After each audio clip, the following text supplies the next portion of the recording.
Okay, I think we are live. Hello, world! Welcome to another installment of Mr. Flixter Show. I'm your host, of course, Mr. Flixter. And I'm excited because tonight it's a special tribute episode to Chuck Norris. But before we get to that, I got the weekend box office update.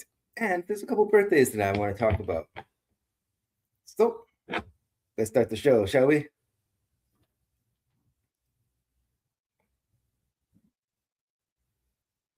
In a world full of ordinary men, one man was no ordinary man. His name was Chuck Norris. Whatever happened to the passion of catching a good old-fashioned action movie?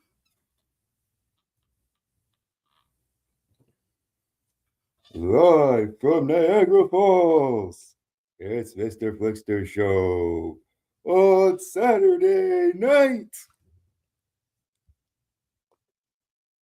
My channel.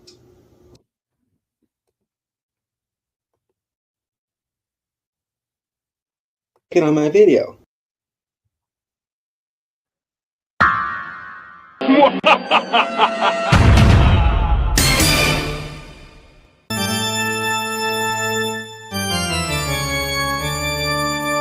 He said he was on the verge of a discovery so terrific that he doubted his own sanity. There was a strange look in his eyes, a mystery. We all go a little mad sometimes.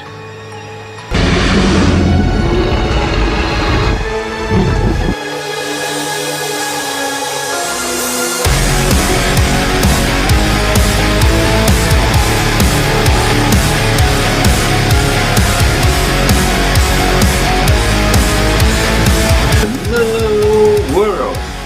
I'm Chris Maxine, aka Mr. Flixter. Here to talk motion pictures. Mr. FLIXTER.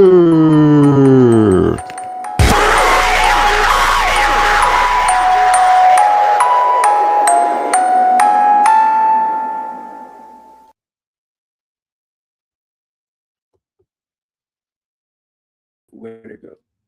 Oh, here I am. Hold on. Here I am. I'm back. Let's start the show. What's your favorite Chuck Norris movie? Leave comments below and we can talk about it. In case you're not aware, he recently passed away. But I'll get into that too a little bit later on too. So, there's a lot to talk about, so let's get to it. I think I've rambled on enough. Where is IMDb? Let's talk about some birthdays. If it's your first time watching, my format for the show is I usually do a few birthdays. Sometimes I'll do a death here and there. It depends on what's going on around the world, what's going on in the news. And then I do a little segment I like to call the weekend box office update. So let's start with the birthdays. Oh, and then I go to the main event. Usually it's a movie review. Sometimes I do a ranking, but this time it's not really a ranking. I'm just going to kind of go through Chuck Norris's career, and I'm going to point out some of the movies that I think are a good starting point if you've never seen a Chuck Norris movie before. So that's what this list is all about tonight. I got 8 movies I want to talk about. Okay, but first, here's some birthdays. So I'll share the screen. I don't really have a name for this segment yet. I just call it like the birthday/death segment. Put me in the corner though. Hold on. Okay. Let's do it. So, the first birthday I want to talk about is Nancy McKean.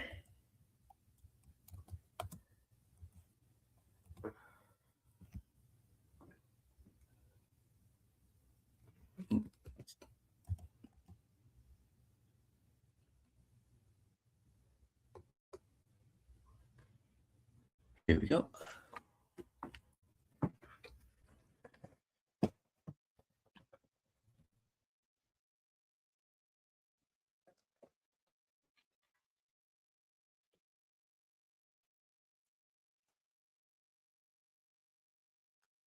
Okay, let's get her picture up. Here we go. She was born April 4th, 1966, in Westbury, New York. She just turned 60. Happy birthday, Nancy McKean.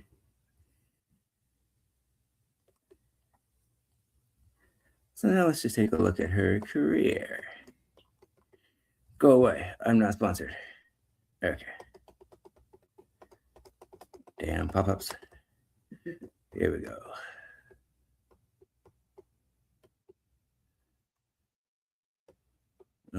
She has 47 acting credits. Cool. Her latest show was called Panic. She was in 6 episodes in 2021. And she was in the Without a Trace TV show for 1 episode in 2007. And there's Wild Hearts, 2006. She was in Touched by an Angel for 1 episode in 1999. Let's see, what else is here? Oh, see all, there we go. I was gonna say, that can't be it. That was not 47 things. Here we go. I don't want to go too fast. She was in Baby Snatcher, 1992. Body Snatcher is a whole different movie. She was in The Hitchhiker Show for 1 episode in 1997. Here's the big one. She played Jo in The Facts of Life. She was in 188 episodes. Wow. From 1980 to 1988.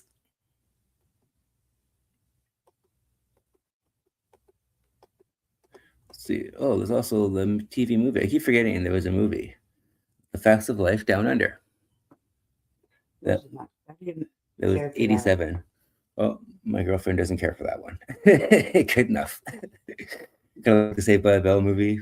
Yeah, but I did like the role in The Facts of Life. Yeah, oh, for sure.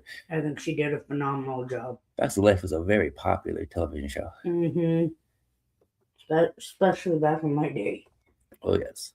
She was even in a couple after-school specials. That's cool. From 1980 to 83. Then something called My Puppy's Further Adventures. That sounds awesome. 82. Oh, The Facts of Life Go to Paris. There was 2 movies. Oh, wow. I didn't know about Paris. There's one thing about forgetting. I just straight up didn't know. She's also in Scooby and Scrappy Doo Puppy Hour in 1982. Awesome. What else? She was in an episode of The Love Boat in 1979. Oh, wow. And she was in the show Scooby-Doo and Scrappy Doo from 1979 to 83. That's cool. And it looks like she was in an episode of Fantasy Island, 1978. And her first job was Starsky and Hutch, 1 episode in 1977. Way to go, Nancy. Good job, Nancy. Hopefully she comes to Comic-Con sometime near Niagara Falls. That'd be awesome. I don't even know if she does conventions. Here's her picture one more time. Happy birthday, Nancy McKean. If I'm saying your name right, I do apologize if I butchered that.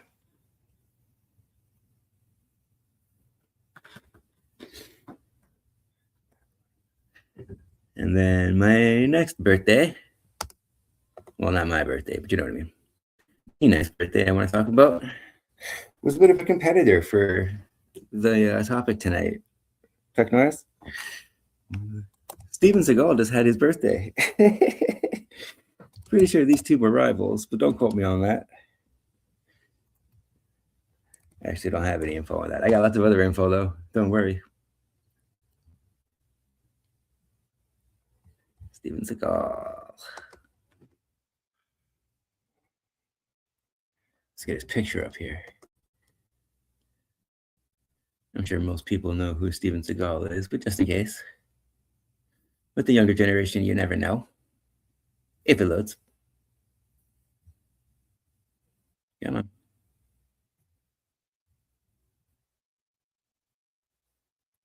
Refresh. Here we go. Perfect. Steven Seagal was born on April 10th, 1952, in Lansing, Michigan. He just turned 74.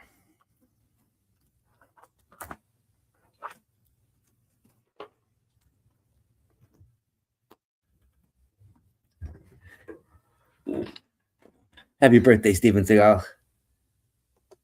So let's go through a bit of the fabled career of the legendary actor. He's got 59 acting credits. I thought he would have more. Interesting. Okay, let's do this. He's got one upcoming. Whoa. Order of the Dragon, currently filming. That's cool. I didn't know he was doing another movie. Yeah. And his last movie was in 2019, Beyond the Law. That's why I like doing this, seeing what the first thing was and then what the latest thing was. And then you get to kind of go through the career. There's things you forget, right? Or didn't know. Or just straight up didn't know, yeah. So like some of these I haven't heard of before. Oh, Code of Honor, 2016. His newer stuff I'm not that familiar with, I guess. His older stuff is classic, though. We'll get there. I've heard Code of Honor is pretty good, actually. Yeah. I've never seen it myself. Well, that's right. He was in Machete in 2010. That's a good movie. A Dangerous Man, 2009. Driven to Kill, 2009. Against the Dark, 2009. That was a good year for him. Let's see. Yeah, some of these I don't know. Comment below. What's your favorite Steven Seagal movie? Maybe I missed it. Sorry if I did. Out for a Kill was 2003. The Foreigner was also 2003. Exit Wounds. That's a good movie. That has DMX in it. 2001. Patriot? Oh, that's not the one I'm thinking. That's a different movie. That's 1998. Okay, cool. Fire Down Below. Now we're getting to the good stuff. 1987.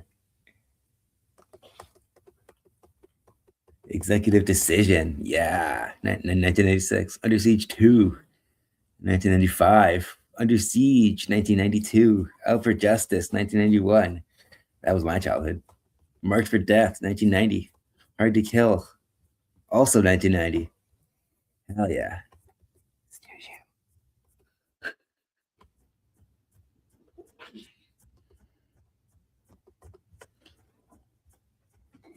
Okay, so his first movie was Above the Law, 1988. Awesome.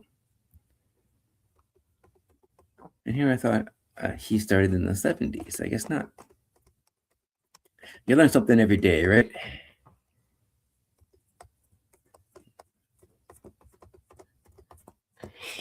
Let's get his picture back up here. He doesn't have a lot of acting credits, but the ones he does, he's really made quite a name for himself. Oh, yeah. Because every household knows who he is. Oh, yeah. He's a household name for sure. Happy birthday, Steven Seagal. Keep making movies. And how old did you say he was? 74? He is. Yes, he is 74. Wow.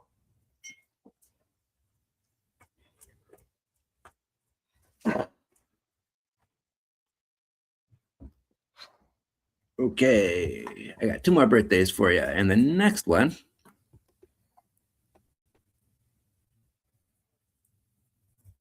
is Jamie Dornan.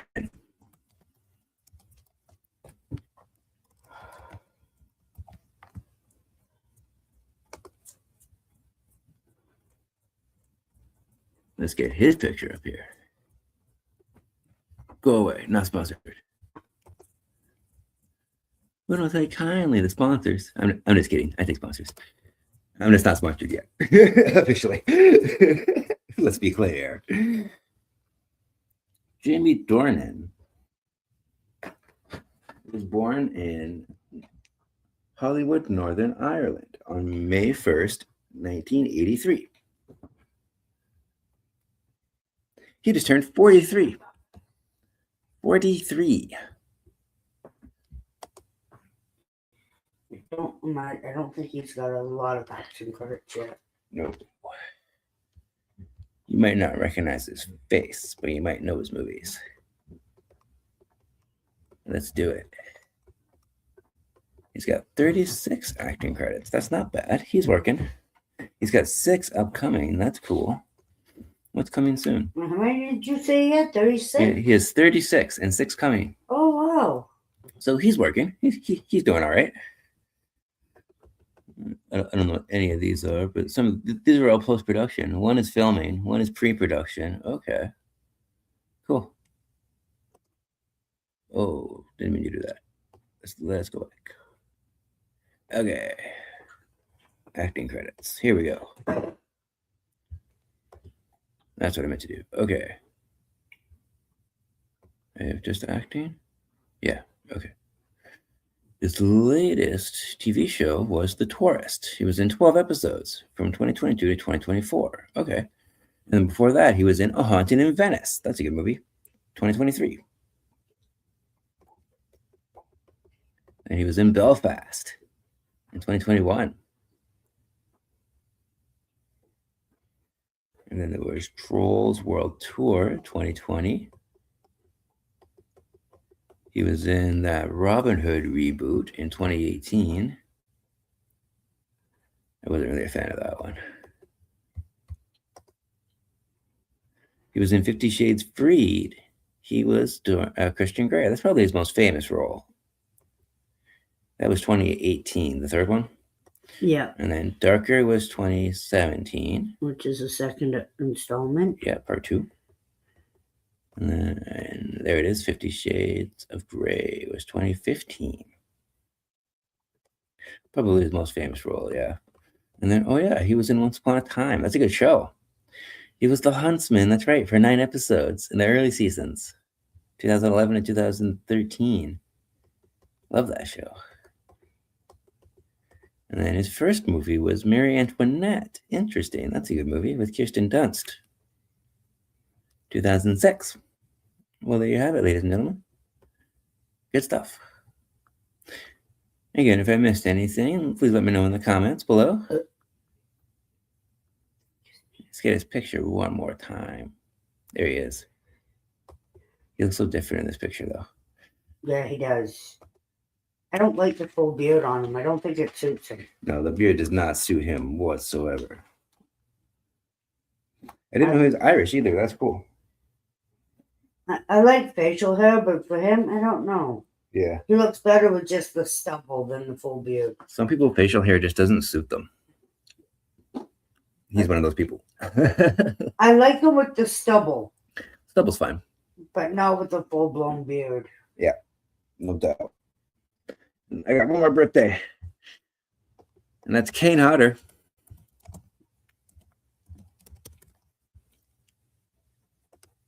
The one and only. Here's this picture. I mentioned Kane Hodder. He's a horror legend. He was born April 8th in Auburn, California in 1955.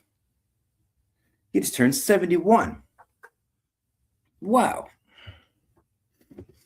Happy birthday, Kane Hodder.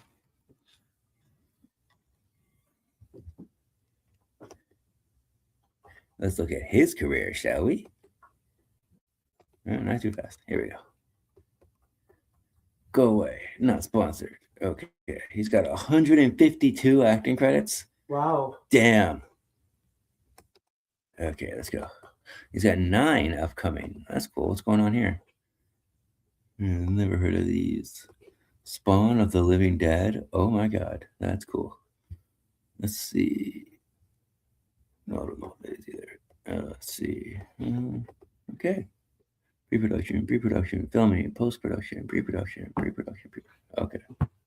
Some of these haven't even started yet. Well, some of them have.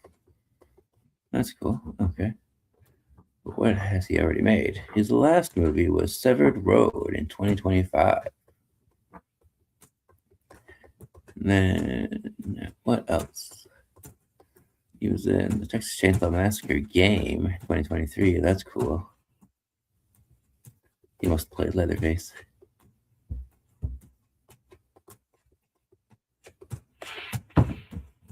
Room 9 came out in 2021.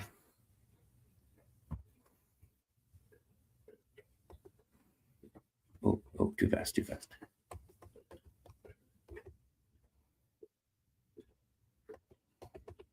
Okay, there we go.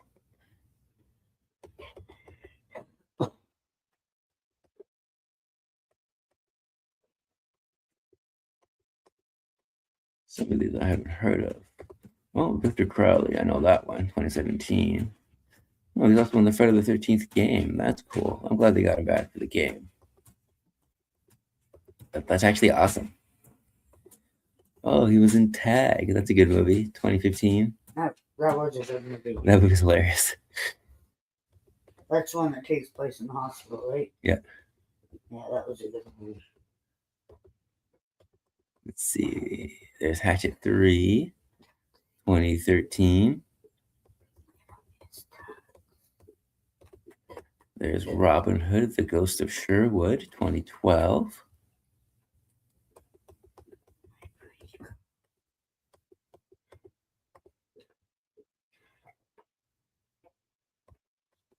Let's see, what else is here? There's Hatchet 2, 2010. Frozen, no, not the one you're thinking, 2010. This is a very different Frozen. Let's see, what else is here?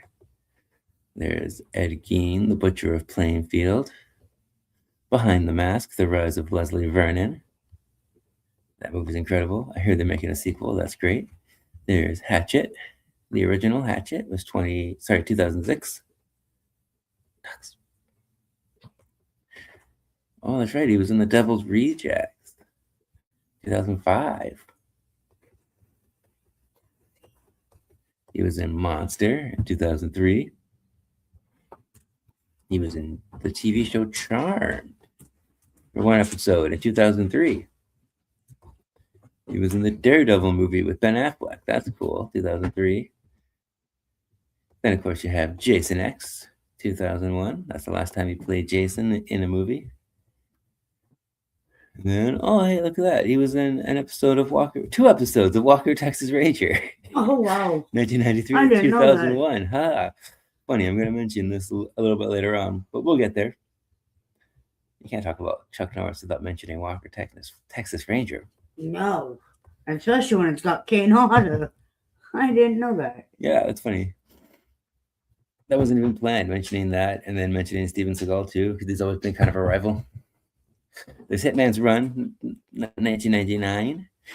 Oh, he was in Star Trek Deep Space Nine for one episode in 1999. Oh, wow. He was in Martial Law for one episode in 1998. He's more of a stunt coordinator and a stuntman than an actor, but I'm just looking at the acting credits. Otherwise, I'd be here all night. All night? He was in Children of the Corn 5 in 1998. Wishmaster, that's right, 1997.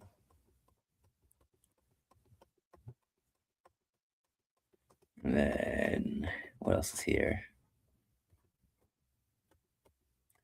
Let's see. There's Jason Goes to Hell, The Final Friday, 1993. He also played Freddy in that movie. Oh, look at that. He was in Under Siege with Steven Seagal. That's funny. 1992. That's hilarious. He was in House 4. How many House movies are there? Comment below and tell me. He was in Ghoulies Go to College, because why not? 1991. Alligator 2, The Mutation. He played the alligator in the Alligator movies. He wore a full bodysuit and everything. He was in Texas Chainsaw 3, 1990. That's cool. He was Leatherface in that one. And of course, there's Jason Takes Manhattan, 1989. The first time he played Jason was New Blood, 1988. We got House 2, The Second Story. Again, why not? Those movies are just dumb fun. Twilight Zone TV show for what episode? 1986. Oh, a little too fast there. Okay, we're getting toward the end anyways. Oh, he was also in Lone Wolf McQuade. That's cool. 1983. I'm going to talk about that one later. What? He was in Lone Wolf McQuade. Oh, no way. I didn't recognize him. He's an uncredited goon, so he was really young and he didn't have a name. No speaking part. Then Alligator, the original, 1980. Classic horror creature feature. Oh, and it looks like his first movie was The California Split, 1974. Wow. What did I touch? What's going on? Oh, I didn't mean to do that. Sorry, folks. Here we go. Can't talk. Happy birthday, Kane Hodder. Where did you go? Audacity. What is that? Oh, it's a show. Okay. Anyways, like I was saying, okay, let's get his picture back up here. Happy birthday, Kane Hodder. Keep visiting our nightmares.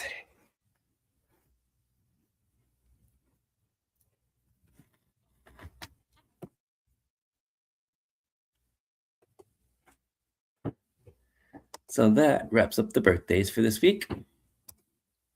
So here I am. No comments. That's cool. Get rid of this. And now I proudly present the weekend box office update.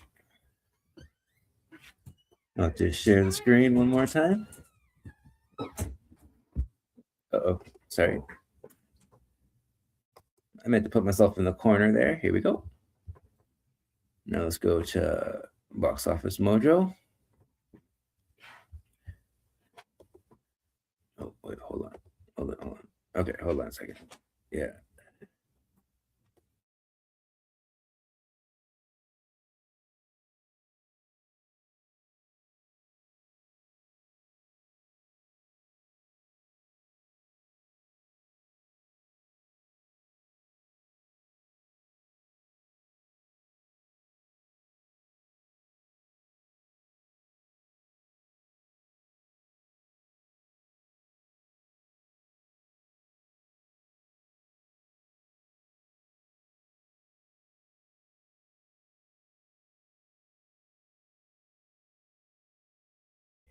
Okay, sorry about that, folks. I had to mute it for a second because I had to blow my nose. You don't want to hear that.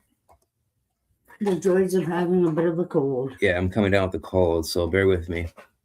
I'm trying to keep my announcer voice, but I kind of lost it. But the show must go on, right? So anyways, here is the weekend box office update. Oh, that time I did it. So it's all about hitting that sweet spot in your throat when doing voice work. Okay, at number one, still at number one, Super Mario Galaxy. I'm excited. I'm seeing this on Tuesday. I already got my tickets. Ooh. Okay, hold on. I'm gonna ahead myself. It made $68 million this week. Last week. Yeah, last week. This is April 10th to the 12th. But it dropped 48.3%. Oh. Even though it gained 32 theaters. But hey, it's doing great though. It's still made $307.2 million.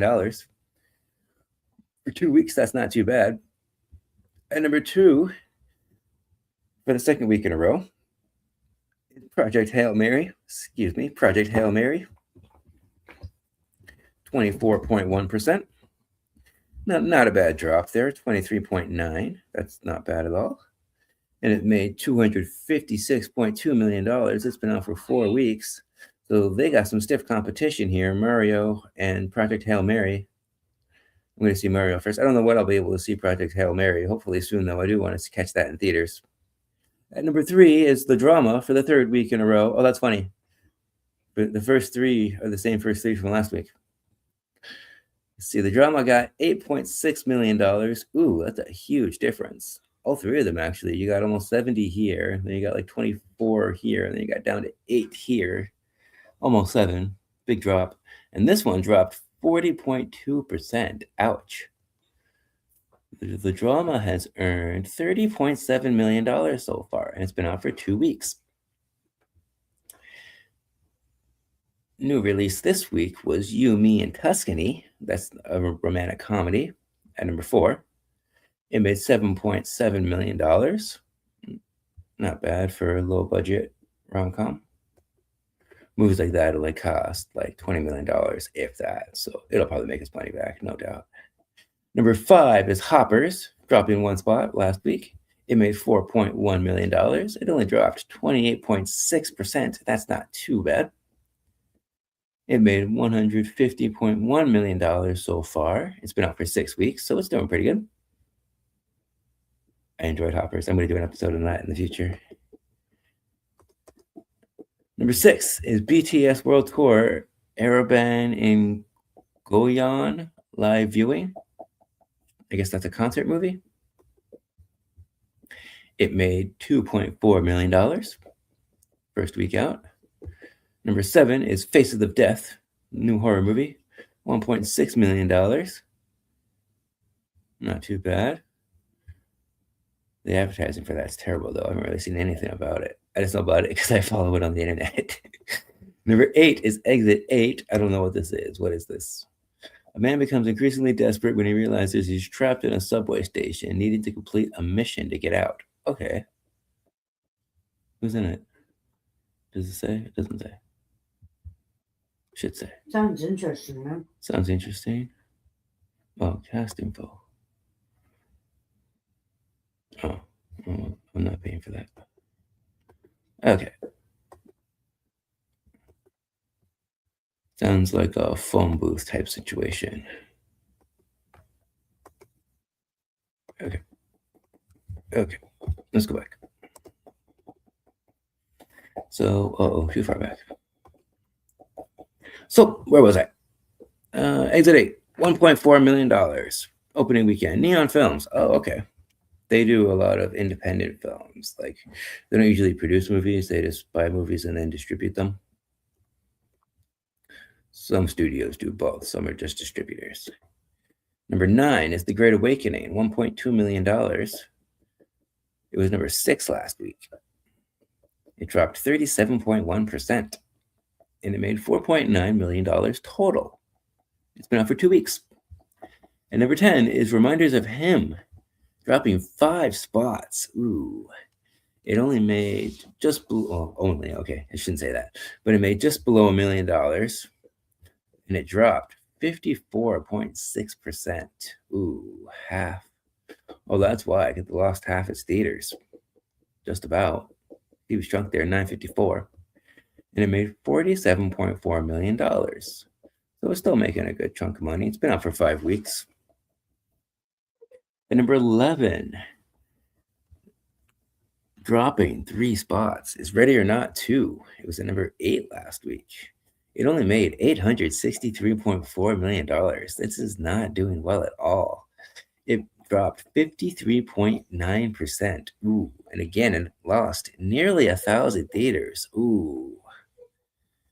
And it made $22 million so far. It's been out for 4 weeks. A movie like that, with all the marketing that it's had, you think it would make more money, especially being a highly anticipated sequel. I was able to see this one. I thought it was pretty good, but again, I might do an episode on that in the future. So I just don't get, I guess nobody cared. And then once people saw it, nobody went out to see it again. I only saw it once, so I can't really talk. And number 12 is Beast. This made $805.9. Well, no, that's kind of screwed. Okay. $805,000. I'll just say that. 1 week out. I don't even know what this is. What is this? Beast, MMA legend Patton James, now commercial fisherman, is pulled back into the cage after his brother is in danger. Reuniting with his old coach Sammy, he commits one final fight in one championship against his brutal champion. It's brutal champion Xavier Grow. Okay, so it's like Rocky. Retired fighter comes back for one last fight. Pardon me? And this is at the theater right now? Yeah. First week out. Modern day Rocky. Yeah, it only made $805,000. So it's not doing well. And number 13, I'm going to pronounce this for the life of me. Durandar The Revenge. Sorry if I butchered that.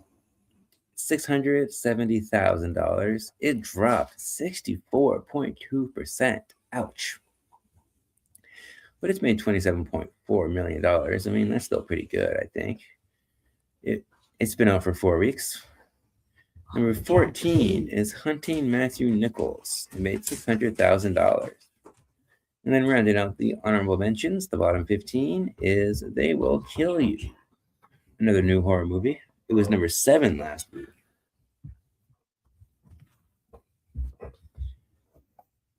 It made $530,000.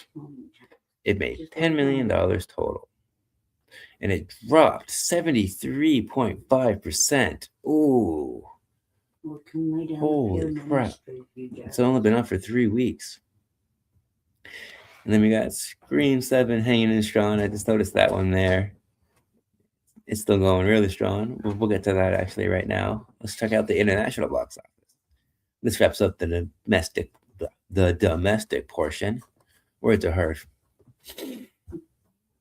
Worldwide. Yeah.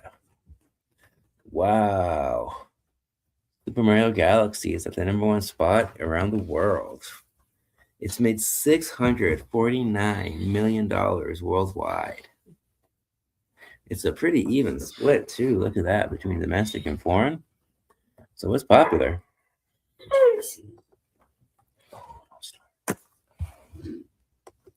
Let's make sure. Is there any comments? No comments.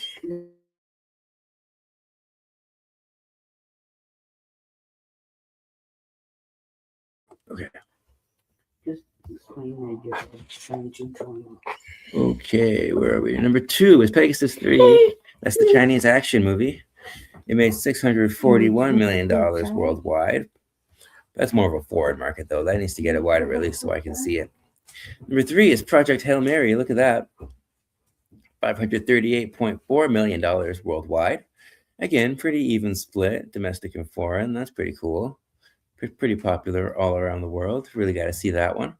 Number 4 is Hoppers. Hoppers is doing great. It made $359 million. And it's got a pretty even split, too. You know, that's not too bad. Hoppers is doing very well. Wuthering Heights is one no one's talking about anymore, but it seems to be doing well. It's at number 5. It's made $241.3 million so far. I still want to see that. Yeah, I'm just waiting for that to come out on streaming. Yeah, we're going to have to, I think. We've got more of a foreign market on that one, actually. Really? Kind of surprising. Number 6, hey, look at that. Scream 7. It's made $206.6 million so far. That's a record for the Scream franchise. Yeah, that's funny. Considering I watched 6 earlier. Oh, yeah? Yeah, I watched 5 and 6 last night. But, yeah, it's the reason why Scream is in the billion-dollar franchise club now. So go Scream 7. It wasn't a great movie, but I'm glad it's successful because that means more Scream movies. And it's got a pretty fair split between foreign and domestic. That's good to see. Number 7 is Blades of the Guardians. It made $203.3 million. That's got more of a foreign market. That needs to get a wider release so I can see it. Number 8 is Goat. It made $188.4 million. It's still going. It's still going. Shout out to Goat. Holding on strong. It's got a pretty even market too, so people love it. That's cool. I enjoyed it. I thought that was pretty good. I was able to catch that back in February. I think that one came out. So. Yeah. So number 9 is Scare Out. It made $886.9 million. I almost read that backwards. That's my dyslexia. Sorry, folks. This has got 100% foreign market. So I don't know when that's going to get released on this side of the world. And then number 10, okay, I can do this. Durandar, The Revenge. I got a feeling that's not right. Anyways. Whoa, excuse me. Sorry, folks, I'm coming down with a cold. Let's see, this revenge movie is $152.2 million. Again, more of a foreign market on this one, not much of a wide release in the Western world. Number 11, we got Boonie Bears, The Hidden Protector. It made $139.3 million. That's strictly a foreign market. Number 12 is The King's Warden, $111.7 million. That's got more of a foreign market too. Number 13 is Send Help, the new Sam Raimi horror movie, $94 million. That's got more of a domestic market. Interesting. Number 14 is Reminders of Him, hanging in strong. Shout out to that one too for being in the honorable mentions here. $84.7 million. And that's got a pretty even split. That's nice to see. And 15 is The Drama, $81.8 million. And that is a pretty fair split. 44%, 55%. Not too bad. All right. And that about wraps up the international portion of the weekend box office update. So where am I? Here I am. Kind of, sort of. No, not that one. Here we go. Here I am. I'm back. Oh, excuse me. Sorry. Okay. Let's talk Chuck Norris, shall we?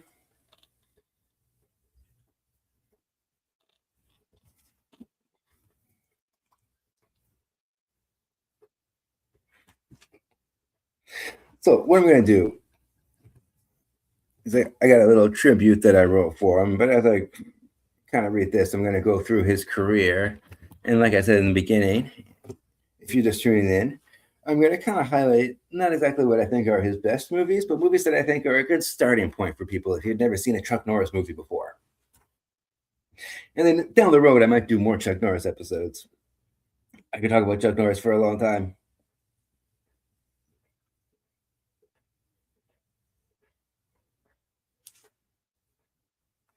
So,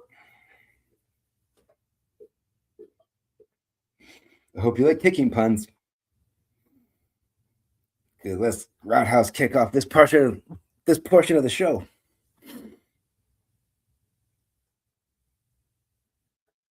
Fun fact: Chuck Norris keeps a diary. It's called the Guinness Book of World Records.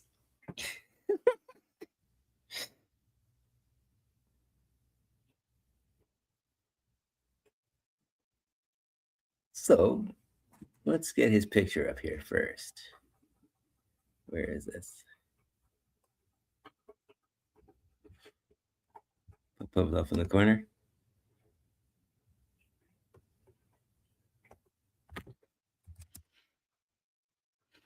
The man, the myth, the legend, Chuck Norris.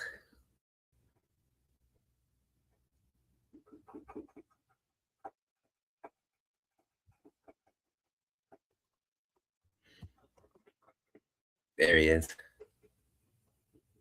Bare chested and bare knuckled.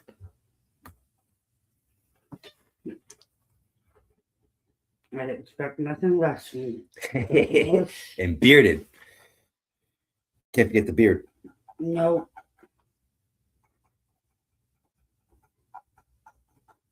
The beard is what gives him his look. Exactly. He was born Carlos Ray Norris in Ryan, Oklahoma on March 10th, 1940. He's the oldest of three boys. Norris had a difficult childhood after his alcoholic father disappeared post-divorce. At age 10, he moved with his mother and brothers to California, where he attended North Taurus High School, his stomping grounds before stomping foes to the ground. Fun fact: the boogeyman checks his closet for Chuck Norris before going to bed. Yeah. In 1958, the same year he joined the Air Force. 1958 was the year he joined the Air Force.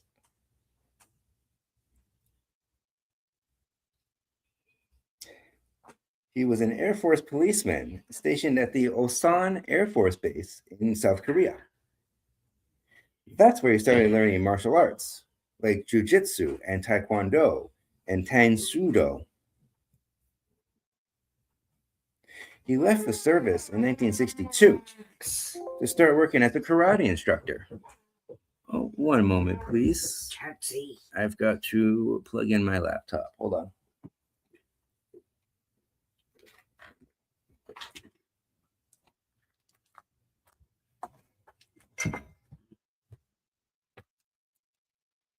One moment, folks. Sorry for the interruption. Almost got it. Just enjoy Chuck Norris and embrace the photo. We could all use more Chuck Norris in our lives. Especially for us ladies. Especially you ladies out there. And the gay men. Yeah. Can't leave them out too. I'm bisexual. Nope. Gotta represent. Absolutely.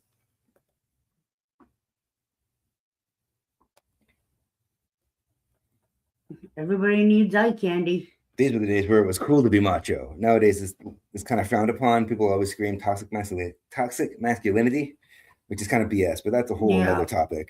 Because let the men be men. What's what the old saying says, boys will be boys, right? Sometimes boys got to fight. That's how guys work stuff out. Sometimes. There's this unwritten rule among men that you don't say stuff to certain men because you know you're going to get punched in the face. Like you don't talk about his wife to his face or like his girlfriend or stuff like that. You just don't say that stuff because you don't want to get punched. And for a lot of people, the eye candy is definitely worth watching. Oh, yes. There's something for everybody when it comes to Chuck Norris. For me, I love you dearly. But for me, eye candy. Fun fact. How many sit-ups did Chuck Norris do? All of them. Smarty pants. So, like I was saying, he left the Air Force in 1962 to become a karate instructor when he returned home. While pursuing that, he started doing tournaments. And he became a 6-time undefeated world professional middleweight karate champion. He held that title from 1968 to 1974. So think about it. He didn't retire because of injury or age. He ran out of people to fight. Fun fact.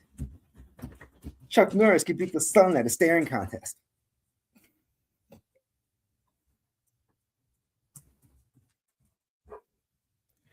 Unfortunately, Chuck Norris ended up losing his younger brother, Waylon Clyde Norris, in the Vietnam War.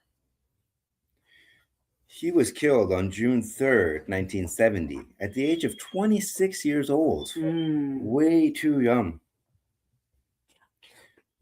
However, he drew enemy fire to protect his platoon.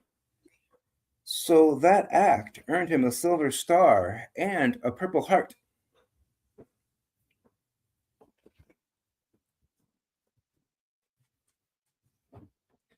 Let's just get a little moment of silence for Waylon Clyde Norris.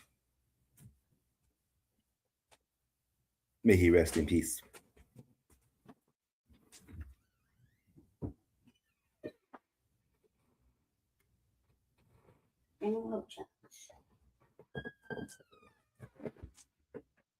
Thank you.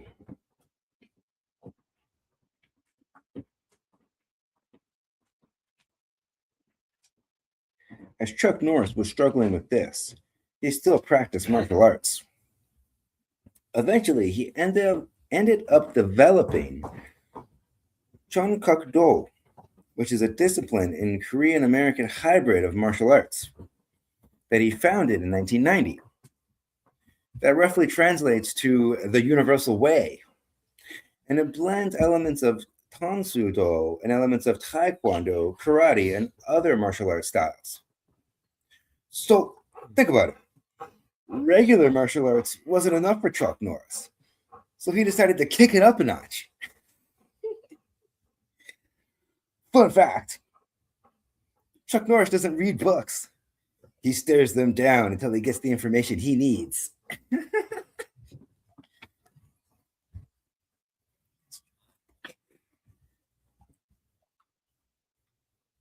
In 1996, Chuck Norris founded the United Fighting Arts Federation, a worldwide organization of over 2,000 black belts. He won many of those championships, including the World Professional Middleweight Karate Champion that I mentioned before. So this was around the time that he won. It was in the 90s. So sorry. Just trying to help you with your show. Yeah. My dog's trying to get my attention. Yeah. In the 90s is when he won all those tournaments.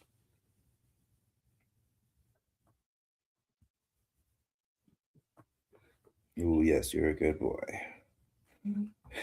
Brief pause. Sorry, folks. Okay, here we go.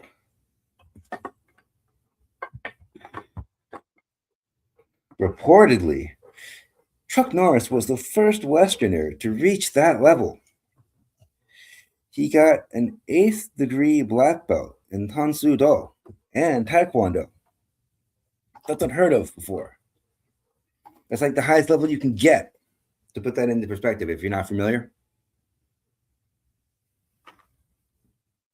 He's also a renowned teacher when it comes to martial arts. He doesn't just coach kids, he's also coached celebrities like Steve McQueen, Priscilla Presley, and Donnie and Marie Osmond.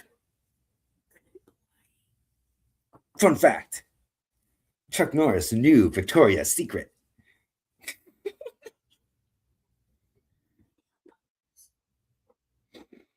Chuck Norris's big screen debut was The Wrecking Crew in 1968,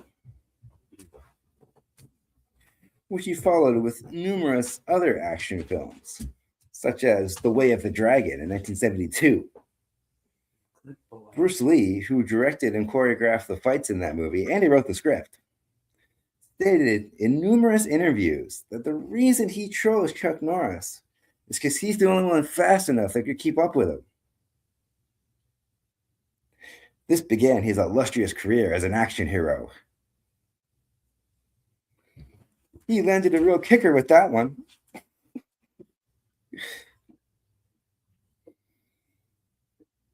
All right, so let's get into his career.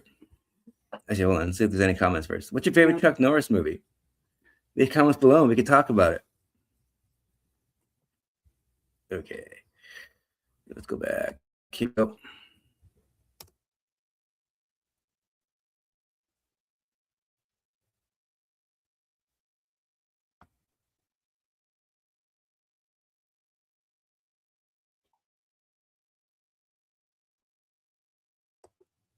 Let's see.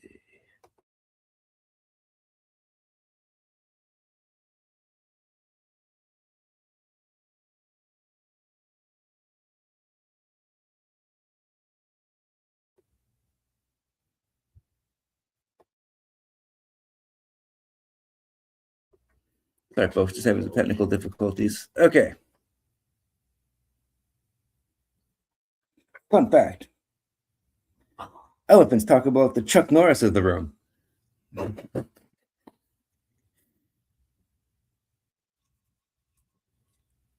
So he's got 60 acting credits. Wow. So for him, I'm going to go down to the bottom and we're going to work our way up. I'm not going to talk about every movie in his career.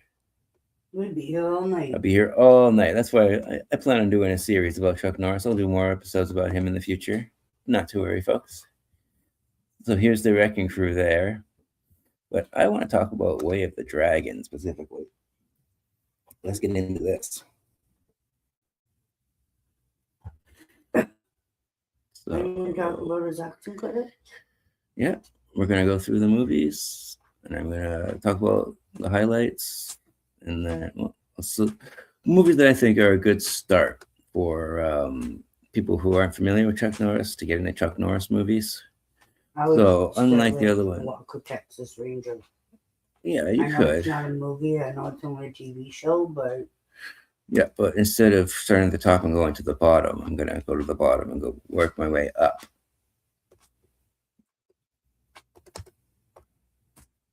Doing things a little differently. So I'm going to talk about The Way of the Dragon first. And this is kind of cheating because technically this isn't really a Chuck Norris movie. He's not the main character. He plays a villain in this one. So it's rare to see him as the villain. The Way of the Dragon, like I said, was directed and written by Bruce Lee. Chuck Norris stars as Colt. The budget for this was $130,000, but I wasn't able to find a gross worldwide for that one.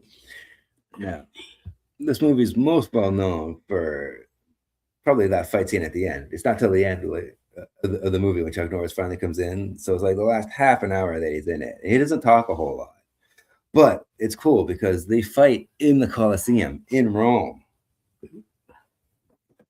So most people start at the bottom and work their way up to Bruce Lee. Chuck Norris started at that level because Bruce Lee, because he impressed Bruce Lee so much. That says a lot. But yeah, they say they spent 48 hours choreographing this fight, and they filmed it illegally. They didn't have permits or anything like that. They just bribed some of the guards, and they only gave them an hour. So they had to go in there, shoot it, get it all down pat, and get out as soon as they could. And oh man, this is one of the best fight scenes I've ever seen in a martial arts movie. And that's not hyperbole because it goes on for so long and they shoot it in these long shots so you can take everything in instead of all these short, quick cuts because they had to shoot quickly, right? So they put the camera in one spot, shot the fight, put it in another spot, shot the fight. And it's a pretty, like, obviously Chuck Norris lose. That's not a spoiler. You know, it's not his movie. It's Bruce Lee's movie, so he's going to win, obviously. But it's really cool because it's not just a clear-cut victory. They go back and forth. Like, they really scrap it out. They both get really, well, in the movie, they both get hurt. You know what I mean? So, yeah, it's just cool that he's humble like that. And he's willing to, you know, it's step back and just let someone else have the spotlight, but let that person shine too. And this tagline here in the trailers, I mean, the poster says it all. Once more, the Colosseum echoes the sound of a fight to the death. And oh, this fight is epic. It's brutal too because you have that contrast. Bruce Lee is small and he's quick. Chuck Norris is big and he's powerful. So it's kind of like David and Goliath almost because you can see the difference in sizes between the two of them.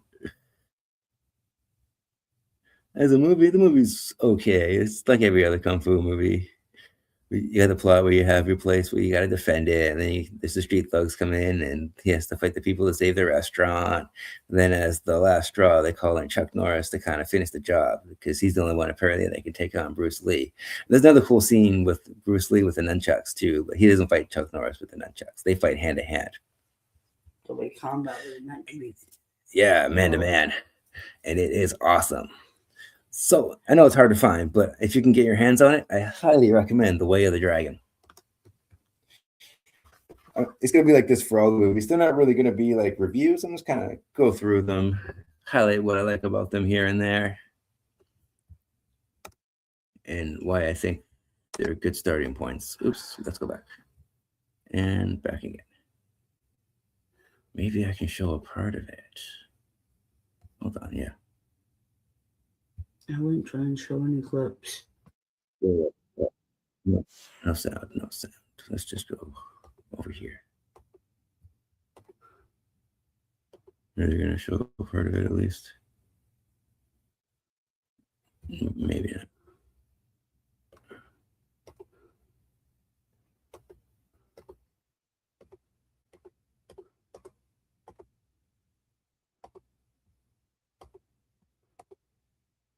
There's the nunchucks. There it is. Okay. There it is. Okay, good. Good enough. Oh, there's Chuck Norris. Okay. Good enough. I'm happy with that. You can see he looks so young there. This is one of his first movies. He's all shaved. So weird. Anyways, that's that. I don't want to push too much. He's one that got better looking with age. Yeah. So that is The Way of the Dragon. And he sure did not look his age. Nor did he act like it.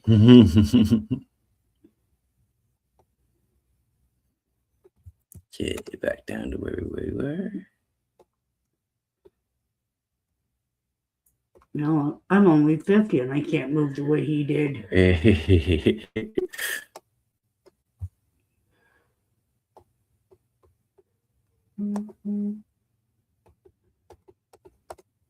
Okay, so after that, Breaker is another good one, but I wasn't able to watch it in time.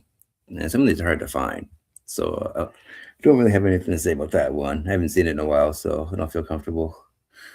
Then there's Good Guys Wear Black. That's a good one too, but again, I haven't seen it in so long, and I wasn't able to watch it again. But still good, still good. There's A Force of One. Sorry, Good Guys Wear Black was 1978. Breaker was 1977. A Force of One's really good. 1979, but it's kind of slow. I prefer The Octagon, 1980.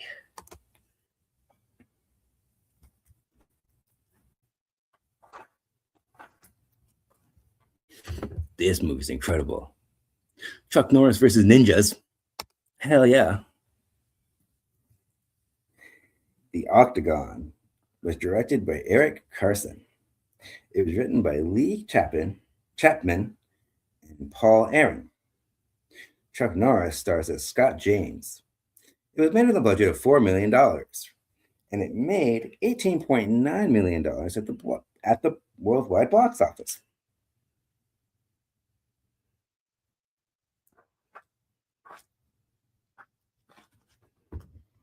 Now, this movie is cheesy as hell, and I love every minute of it. You want to see ridiculous scenarios like taking down 20 ninjas at a time, but they only fight Chuck Norris one at a time? This movie has that. You want to see the brutality of ninja training? This movie's got that. You want a classic revenge story between brothers? This movie's got that. And it's cool because this movie has like this inner monologue that Chuck Norris does where he's like whispering into the microphone in the sound booth the whole time. But it totally works because, I don't know, the way he's listening, it just makes you want to like lean into the TV and turn it up a bit and be like, wait, what's going on inside this guy's head? He's trying to solve this mystery about this ninja assassin. And like, somebody goes around and each time the person strikes, he gets attacked by ninjas too. And this has some of the best fight scenes. And the fights are brutal too. Let's see if I can get some pictures.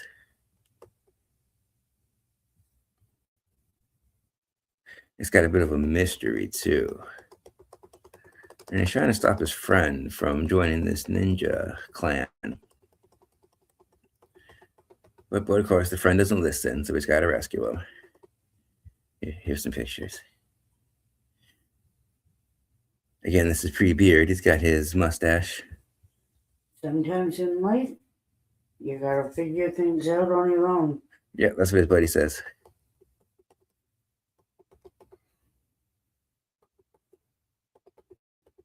Sometimes that's the only way you're gonna learn.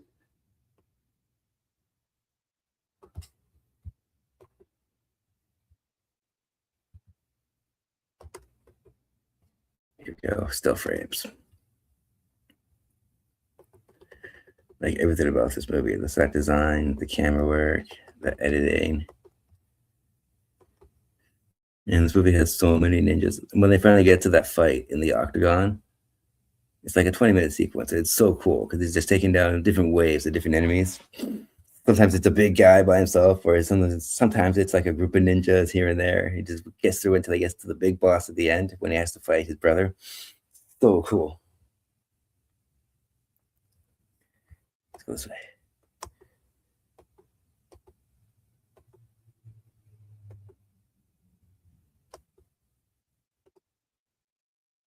Yeah, Lee Van Cleef is in this too. There's another poster. That's a good one. There's one of the ninjas.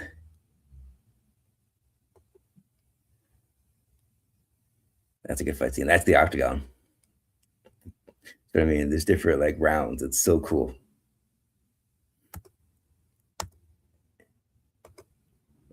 Oh, there's another good picture. There's the octagon. The titular octagon.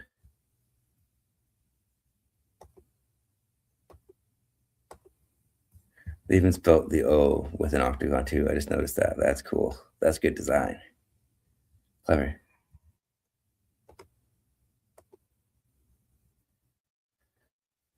You gotta have a classic fight with the fire behind you.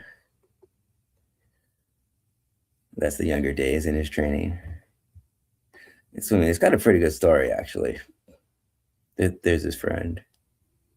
I think that was AJ. There's AJ. That's his friend. He's trying to talk him out of joining this ninja clan. So, the story's got heart to it. You got that personal factor, too, about two warring brothers with different ideologies. Very interesting stuff. And also how they apply ninjutsu in the way of the ninja. They have two totally different ways of interpreting the same ideas. And that is very interesting, that duality. Then, of course, there's the fights. There's so many fights. So if you're looking for a good ninja movie, this is it. Okay, let's go back. Oh, wait. Let's just go. Yeah. Oh, didn't mean to go that far. Okay. Let's go back to Chuck Norris. Highly recommend the Octagon. That's available on Tubi in Canada. Most of his stuff is on Tubi, but some of the stuff is just too hard to find. I wasn't able to watch it. So let's get back down to where we were. Oh, wait, I gotta set the filter up. We don't want production or music department, just acting. Okay, is there any comments before I go on? No. No comments. Okay, cool.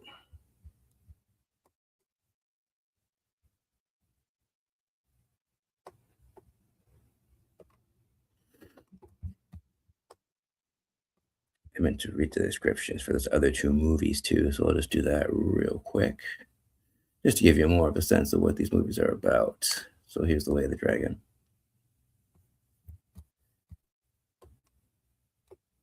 Go away, not sponsored. A country bumpkin martial artist visits his relatives in Rome, Italy, where he must defend them and their restaurant against the harassment of brutal gangsters. So I mean, it's a typical martial arts plot, but the fight sequences, especially that Chuck Norris fight at the end, wow. One of the best fight scenes ever filmed, if you ask me. Because in my opinion, good fight scenes happen in stages or acts. Like you got 1, 2, or possibly 3 different stages. It's not just one straight up fight. You know what I mean? It's more like a dance, really. Where am I? Here we go. Let's get back to the Octagon. A little further, almost there. I just saw it. Back up a bit. Here we go. The Octagon. Again, this came out in 1980. Go away, not sponsored. A martial artist must defend a plan of excuse me. A martial artist must defeat a clan of ninjas to create a worldwide training camp for terrorists.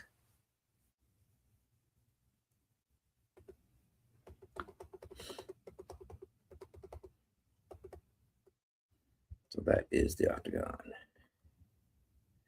Okay, moving on.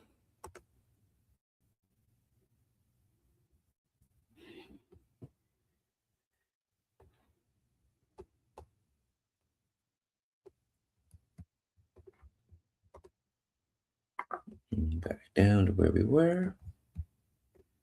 We're in the 80s now.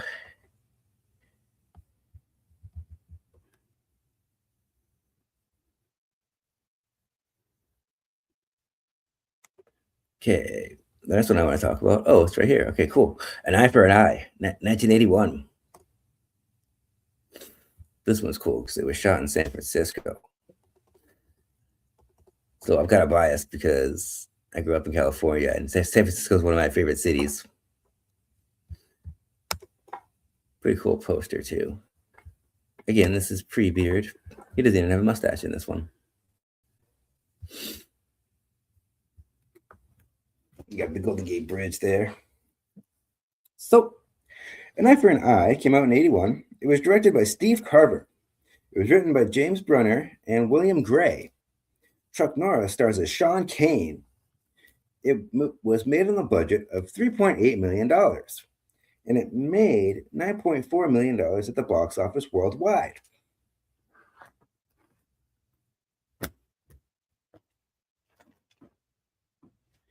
This one's cool because Christopher Lee is the villain.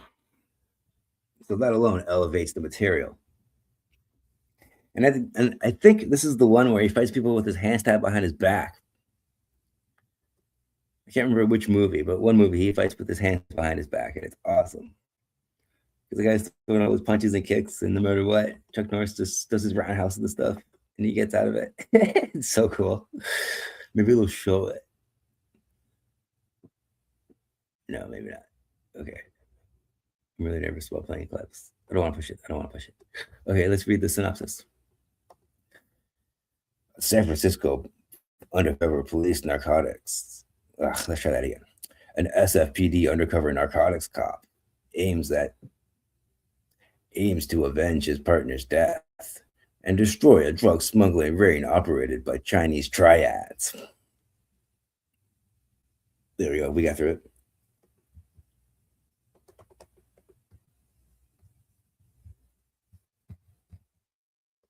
This one's got a lot of cool chase scenes too. Let's get these pictures.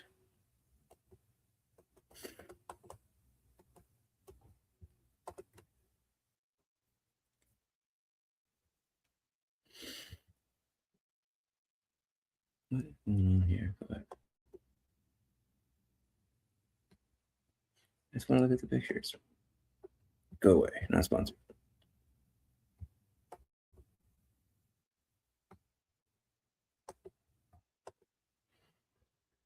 Yeah, here we go. Go away. Not sponsored. But yeah, this one's got a pretty good story to it too. It's not just about the action. A lot of these movies, the plot doesn't make sense. Sometimes here and there, you got a pretty good story.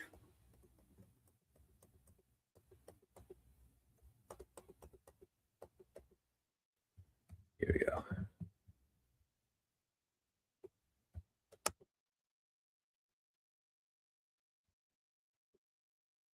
So even though we know what's going on, it's kind of fun to see the characters trying to figure out what's going on.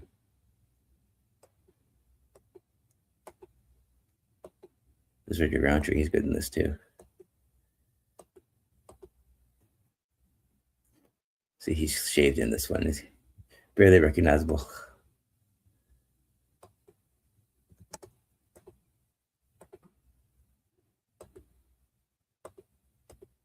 Yeah, this has some of the best chase scenes, some of the most over-the-top fights. Let's go picture. He kicks right at the camera. There's some cool camera work like that too. I know this is the early 80s, but this feels like such a 70s movie, just the way they filmed it, that guerrilla-style filmmaking. It's so atmospheric too, with the fog and everything. Oh, there's Christopher Lee.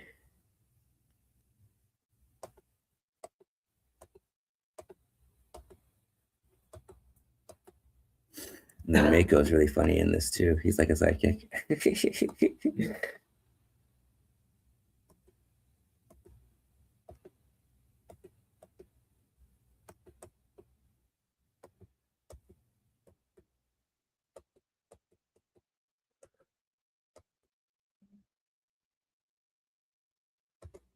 Nice.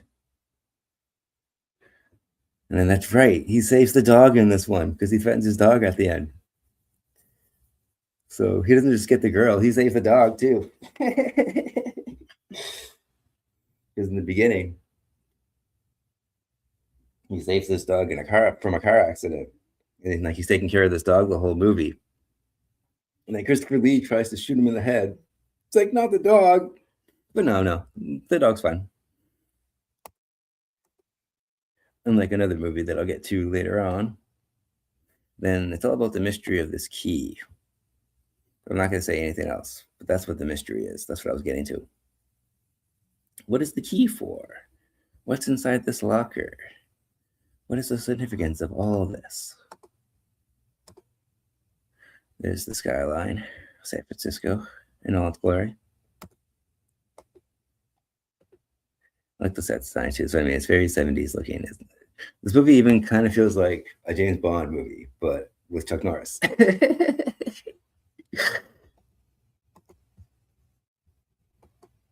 And that's his friend, the reporter. She ends up getting murdered in the beginning. So even though we know who the killers are, because it shows it, we still got to figure out what is this key about and what did she record. And then there's a mole too. So it's all about who is feeding information to these drug kingpin, like to this drug lord and these drug dealers. So that's what I mean. It's a very intriguing, engaging story. There's Christopher Lee. But it's kind of the story. I don't want to say too much because I don't want to spoil anything. There's a lot of cool surprises in this movie. So that's Eye for an Eye.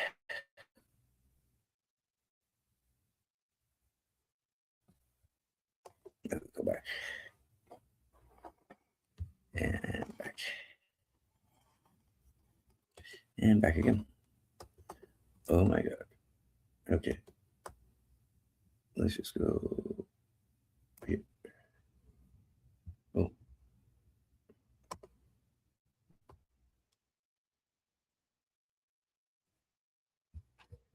Go away. Not sponsored. Okay.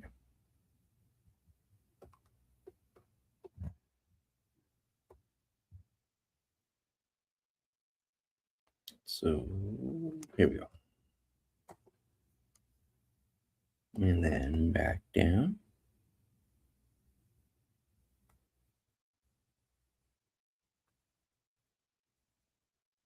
Okay, here we go.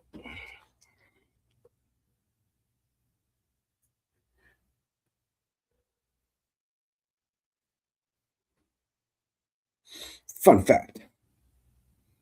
Chuck Norris could drown a shark.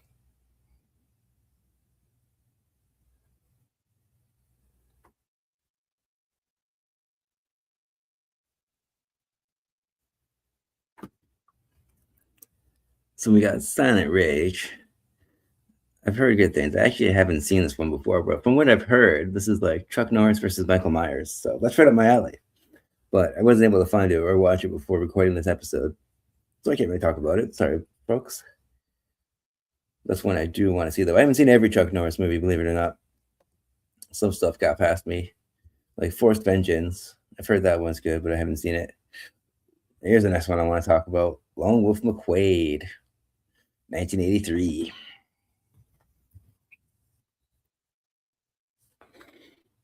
Let's get this poster up.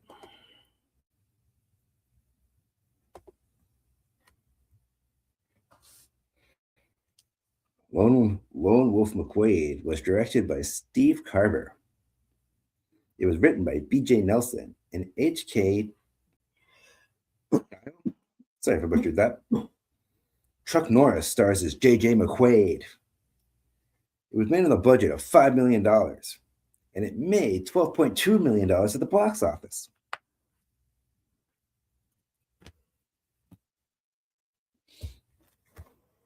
This movie's awesome because it's David Carradine versus Chuck Norris. So it's a little bit Walker, Texas Ranger, a little bit of Kung Fu, The Legend Continues, blended together in a nice blend of action and storytelling.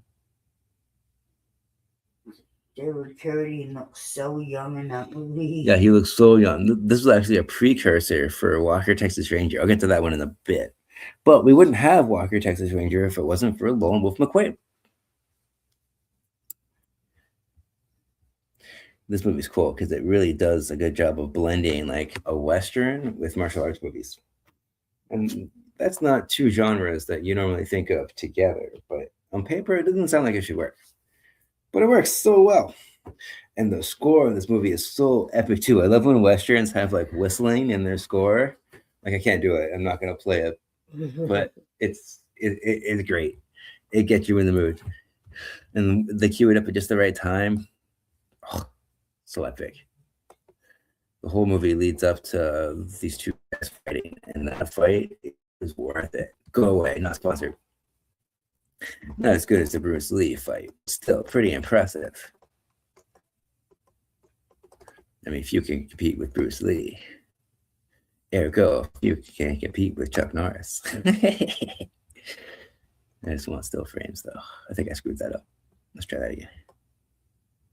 Go away, not sponsored. Oh, I think I did. Nope, I didn't. Cool.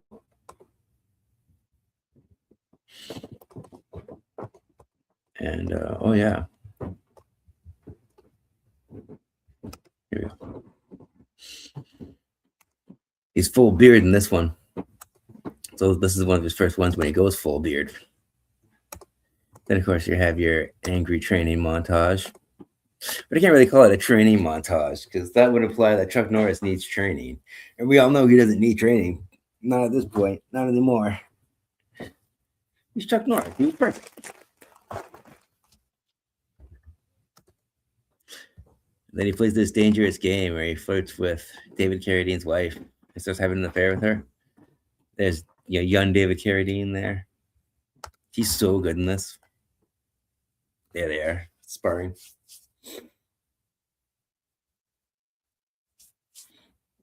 Epic fight scene. There's another picture for you.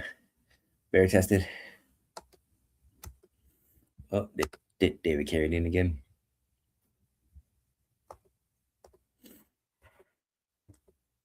It's a cool poster too. This is when they illustrated the posters, and they really captured the likeness of both guys. But yeah, in this one, Chuck Norris plays your typical lone wolf character, hence the name. But in it, it's really cool because you start seeing like the error of his ways. So there's a lot of character development. He starts to get to know this guy's wife a bit more. He gets friendlier with like people in town. There's this really cool fight scene too, where he's at a party because the whole movie he wants to work by himself, and then there's this rookie cop that wants to work with him, and he saves this guy a few times, and this guy starts following him around. It's really funny. This is probably one of the funniest Chuck Norris movies too. Now that I think about it, there's just so many moments where I don't know where it's just hilarious. There's another really cool scene where he's got to save this rookie cop because another guy's being racist toward him because the rookie cop is Mexican. And then out of nowhere, Chuck Norris just soars onto the screen doing his flying kick, and it's like whoosh. It's so cool. He's got some of his best kicks in this movie for sure.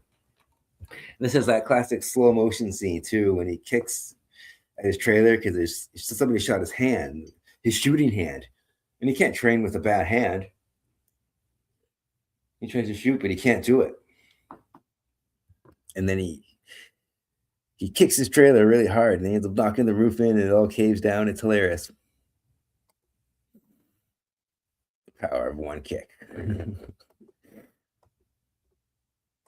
David Carradine again. Oh yeah, and his daughter, Barbara Carrera, is the love interest right there. She's really good, but the daughter is Dana Kimmel, and she was in Friday the 13th Part 3 like a year before. So that was bugging me when I was rewatching this. I'm like, I know her from somewhere. And then it dawned on me. I was like, oh yeah. So there's a little fun fact for you.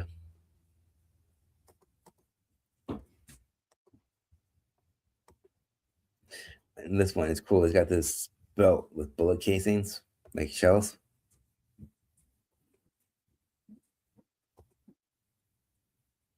There's the rookie cop, the guy trying to be his partner. Let's see, that's played by Robert Beltran. Cool. So best of both worlds here. Western meets martial arts.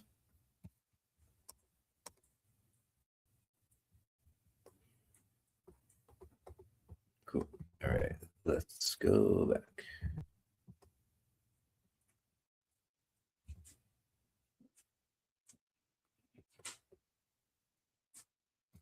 Let's see if there's any comments. No comments. Okay, cool.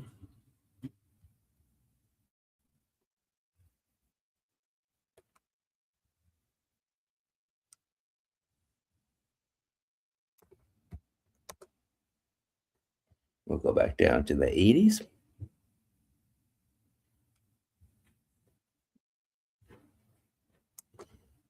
All right, yeah. Next one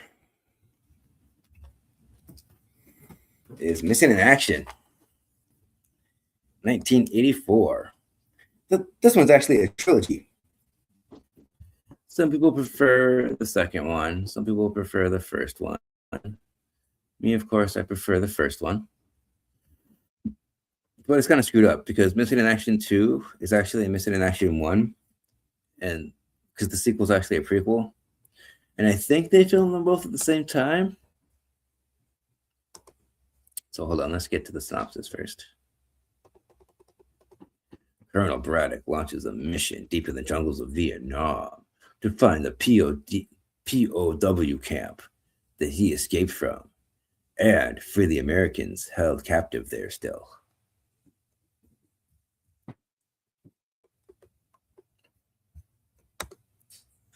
It's pretty much Rambo with Chuck Norris. This is this iconic scene where he comes up out of the water with his, I think it's an Uzi or something, or maybe it's a Desert Eagle. I don't know guns that well. I'm not gonna act like I know guns that well. But anyways, Mission in Action, 1984, directed by Joseph Zito. It was written by Arthur Silver, Larry Levison, and Michael Bing. Chuck Norris stars as Braddock. It was made with a budget of $25 million, and it made $22.8 million at the box office.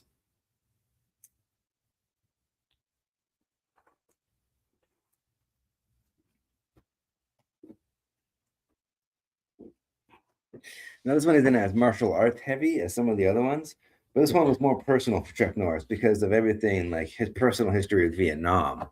That's why most of his movies either have something to do with Vietnam or they take place in Vietnam because there's personal connection there.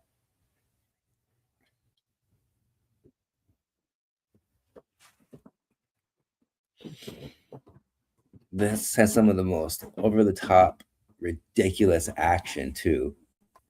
It's got awesome chase scenes. Go away, not sponsored. It's even got a boat scene. It's so cool. Like a boat chase scene on speedboats.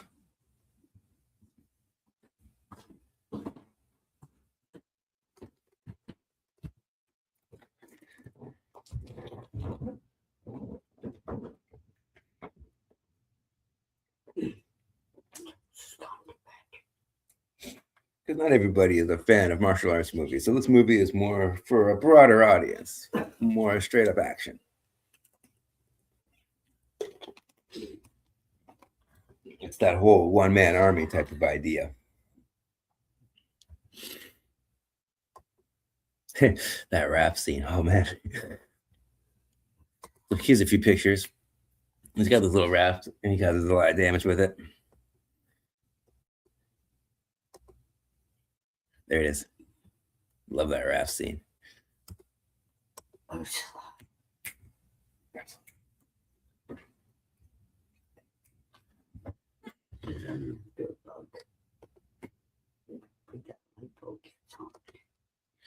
So let's flip through some pictures here. Emmett Walsh is his sidekick in this one. Emmett Walsh, sorry. He was also in Christmas with the Cranks later on. Here's that scene. Pops up out of the water with this gun and starts blasting all these people.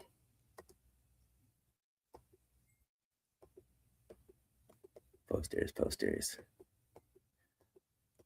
We got that helicopter scene. So I mean, there's a lot of, there it is.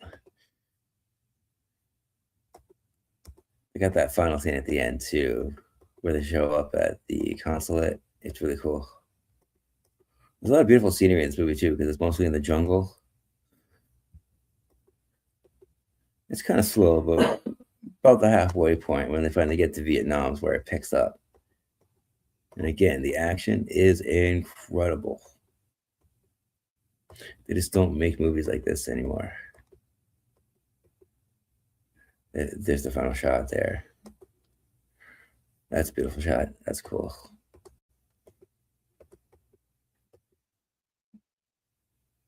You get up to how he's all in camo and he's wearing a Hawaiian shirt. So yeah, that's Missing in Action. I recommend it. If you like this one, then you would like part 2 and 3 as well. It's the trilogy. I'm just trying to find the villain. I can never remember his name. Oh, there he is.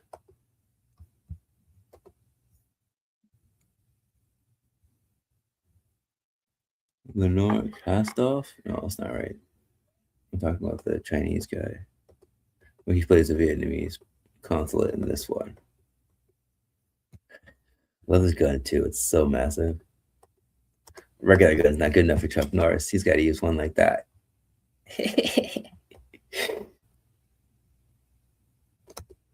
So yeah, let's Missing in Action.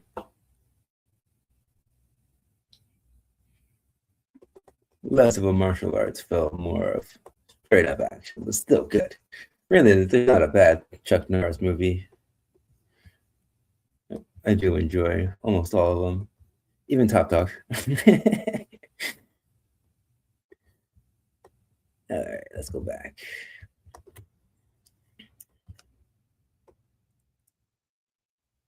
Where are we? And then further down. Okay, Mission Action. Here we go. So Mission Action 2 came out in '85, like a year later. That's cool. Code of Silence I haven't seen before, but I heard it's good. I think that's the one that's supposed to be like Dirty Harry, but Chuck Norris instead of Clint Eastwood. Then Invasion USA I heard is good, but I haven't seen that one either. I heard that one's got really over-the-top crazy action too, but I can't really speak on it. The one I want to talk about is Delta Force. This is probably one of his most well-known ones. Go away, I'm not sponsored. So let's get to the synopsis before I forget. After a plane is hijacked by terrorists, the Delta Force is sent to resolve the crisis. And this here is one of those all-American, patriotic, let's go blow stuff up kind of movies. This and Missing in Action are like total Macho Man movies that they don't make anymore. And it's too bad. That's what I was talking about in the beginning of the episode. And all these stunts were practical too. So they really blew these cars up. They really flew these planes. People were really out on these boats doing all these stuff. It's crazy if you think about it. All the work and all the how dangerous everything was too. The fact that these movies got made is amazing. Well, yeah, Lee Marvin's in this too. This was one of his last movies, I think. But yeah, this was the trilogy. Again, people prefer like 2 or 3. Oh, I don't think any people anyone like prefers 3 over 2. But anyways, it's a toss up. You know, I can go back and forth. But really, I do like the first one. The first one's kind of slow though. So if you can get through the first like hour, okay, this one's like 2 hours and 10 minutes long, and the action doesn't pick up until like halfway through. So if you can get through the first hour, it's worth it. Because this is the one where Chuck Norris straps on a rocket launcher onto his motorcycle and he wreaks havoc. It's so awesome. Only Chuck Norris. Maybe a picture. Go away, I'm not sponsored. And just like Missing in Action, it's got martial arts, but it's not so much a martial arts movie. I'd be pressed to call this one a martial arts movie. But there's nothing wrong with that. Here's the rocket launchers. Hold on. I don't want to go through all the pictures, just the still photos. Go away, not sponsored. Still free. So there's the pilots. They're the ones that the movie's all about. They got to get rescued. That's cool too. He's on the motorcycle and he's got to get on the plane while it's going. So I mean, there's some crazy stunts in this. There's the motorcycle with the rocket launchers. You got the little missiles on there. It's so cool. Let's go through. That's one of the allies. There's the terrorists. The movie was ahead of its time too. Usually in the 80s, terrorists were like Russian or like German, but this one had Middle Eastern terrorists, which wasn't really a thing until like the 2000s. After 9/11, you started seeing that more in the media. But it's all about the times, right? Back then, people were more afraid of like Russians because of the Cold War. This one's got a pretty basic plot too. But man, is it fun once you get to that last part. I love the cinematography too. It's a very colorful film.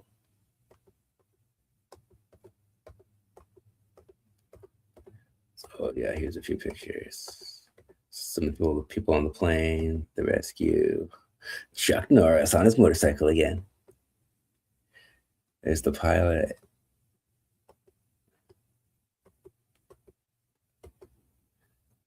So I can see why this is one of his most popular movies. This was my childhood. I remember watching this with my dad.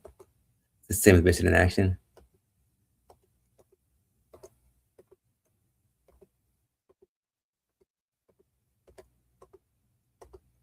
So yeah, that's good.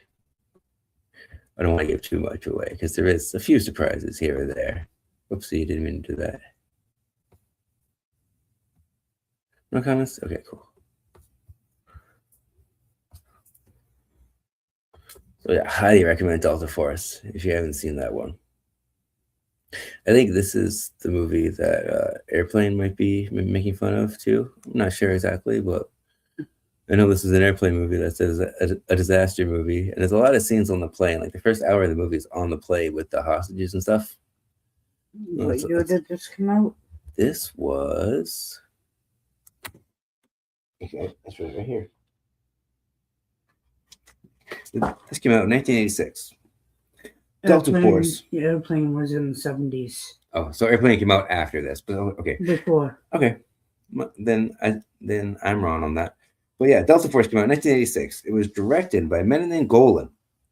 It was written by James Bruner and Menon Golan. Menahem? Sorry if I butchered that. Chuck Norris stars as Scott. This was made on a budget of $12 million, and it made $17.7 million worldwide. So it didn't make as much as Missing in Action, but it's still up there compared to the other ones.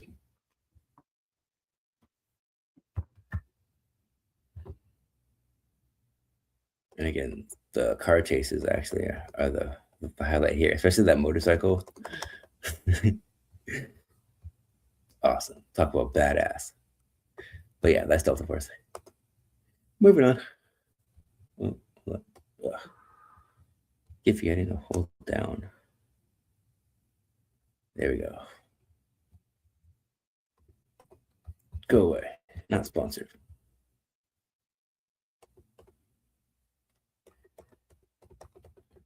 Let's see, where was I?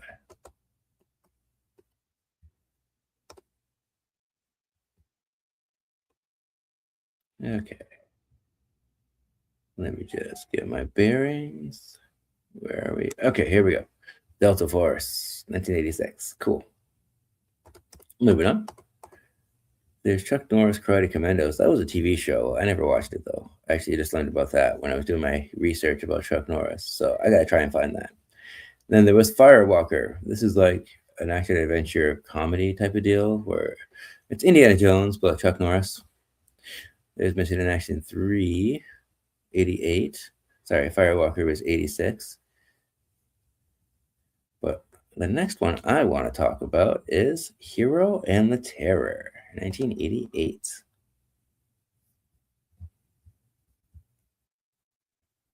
This is one of the few Chuck Norris horror movies.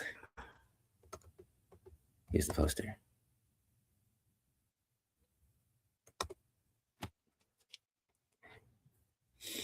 I like how it has the eyes there, and then it's got him in the middle.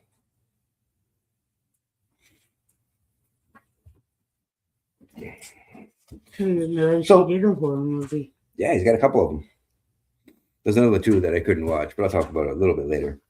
This is Hero and the Terror, 1988. This was directed by William Tannen. This is the one I watched yesterday. It was written by Michael Blodgett and Dennis Shryack. Shryack. Sorry if I butchered that. Chuck Norris stars as Danny O'Brien. Couldn't find the budget for this one, but it made $5.3 million at the box office. Did you talk about the one that made $17?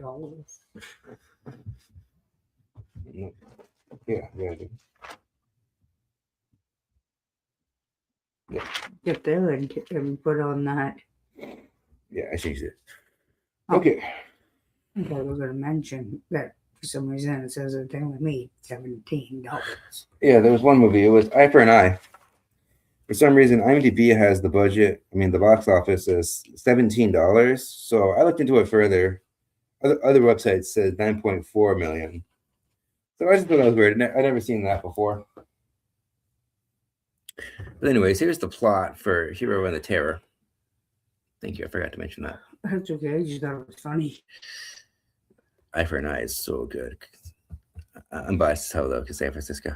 Go away, not sponsored. I'm pretty sure that's the one when he fights with his hands tied behind his back. But correct me if I'm wrong in the comments. Which movie does Chuck Norris fight with his hands behind his back? I've been watching a lot of Chuck Norris movies, so I'm not gonna lie. They start blending together after a while. I've been watching him for like the last 2 weeks. Tons of Chuck Norris. Go away, not sponsored. What the hell am I doing? Where's the synopsis? Why won't this go away? Okay. For some reason. Okay, let's refresh.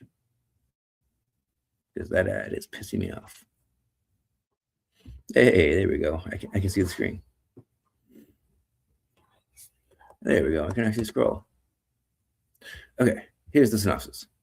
Danny was lucky 3 years ago to arrest Terror, a serial killer of young women. Danny's about to be a dad when Terror escapes prison and is killing again. Try that again. Danny's about to be a dad when Terror escapes prison and is back killing. Will Danny get lucky this time? Yeah, this movie's basically a slasher, but it's not gory because the killer, he snaps the women's necks. So it's quick. It only happens for like a few seconds. It's just and then done. But still, this movie's got a body count. He gets like 4 or 5 women.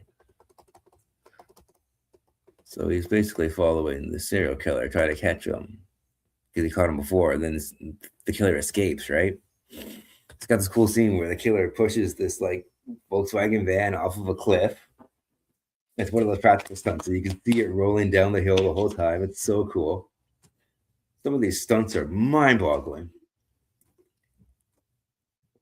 The sheer logistics and mechanics of it all.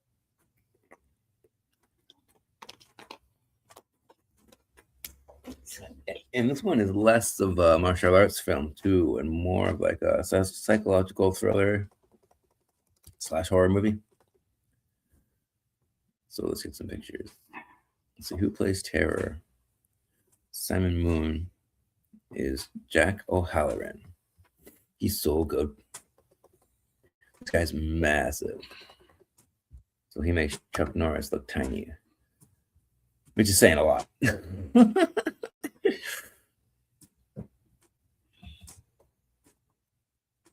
Go away, not sponsored.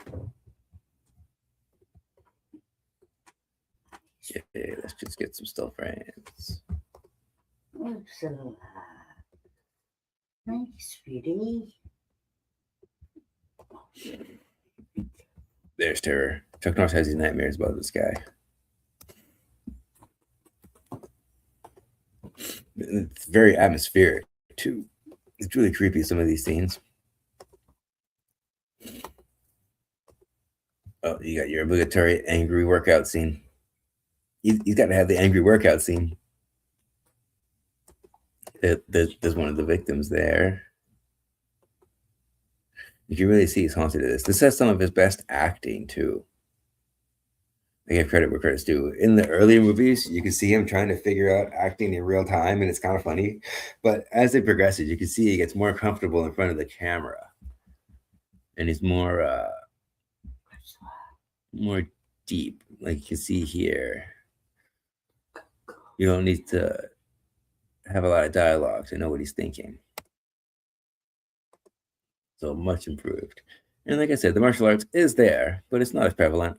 It's more about the mystery and horror. This is kind of like Silence of the Lambs, but Chuck Norris.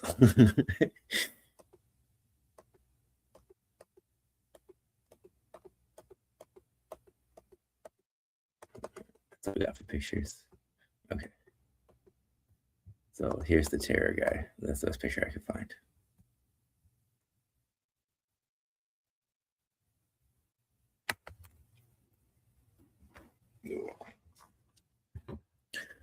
So that is Hero and the Terror. Highly underrated.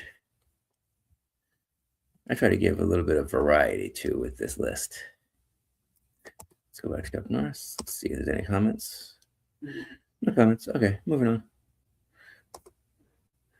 I got one more movie that I want to highlight specifically. Technically, no, two. But the other one's not really a Chuck Norris movie. He's not the main character. Oh, I got rid of that window. I didn't mean to do that. Okay, here we go. IMDb. Let's go back. Oops. Chuck Norris. Here we go.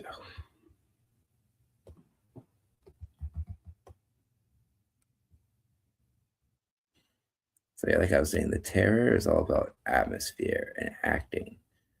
One of the first ones where he really shows that he can act before he started doing television regularly. It's cool seeing the development of an actor too, seeing their beginnings and then see their skills develop over time. And even with the martial arts, you can see each movie he gets better and better. Even though some of the early movies are poorly made, the fight sequences are very well done. Here we go. Hero and the Terror.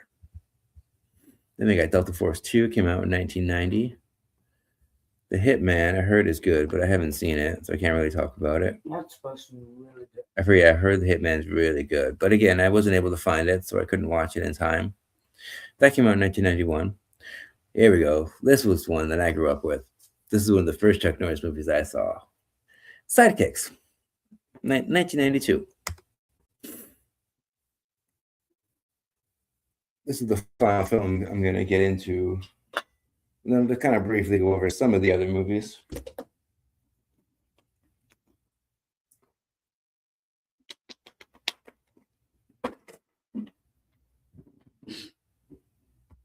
Okay, don't put the house here.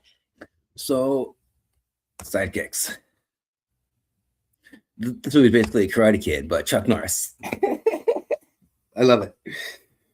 This is cheesy. This is totally different from all his other movies because his other movies are hardcore R-rated action movies, right? And this is the family-friendly movie. Just like the other one was more of a horror movie, and it's cool to switch things up.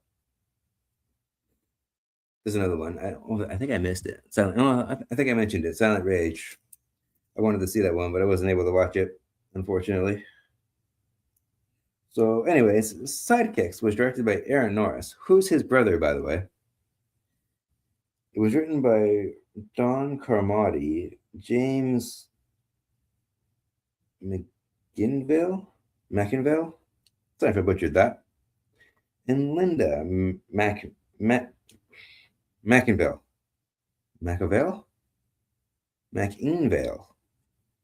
Again, sorry if I butchered that. I'm trying. Chuck Norris stars as himself, Chuck Norris, of course. This was made on a budget of $10 million, and it made $17.1 million at the box office. I remember renting this in the video store when I was a kid. Sadly, something today's kids will never understand. Sadly, yes, kids today will never understand that. They'll never get the joy of going on a Friday night to pick out a movie or two. Yeah. So Chuck Norris isn't really the main character in this movie. It's all about this kid, right?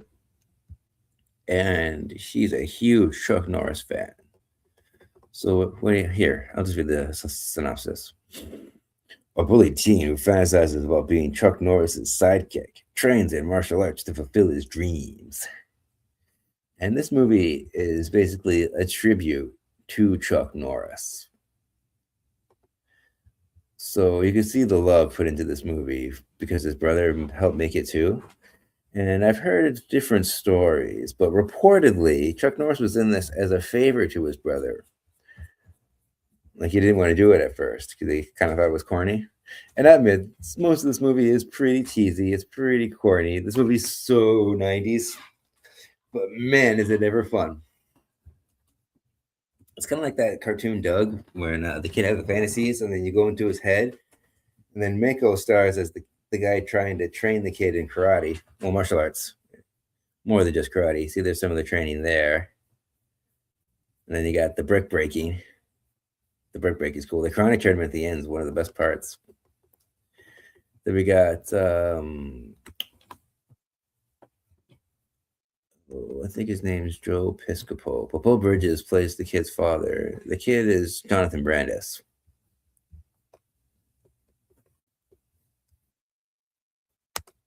Get these photos up.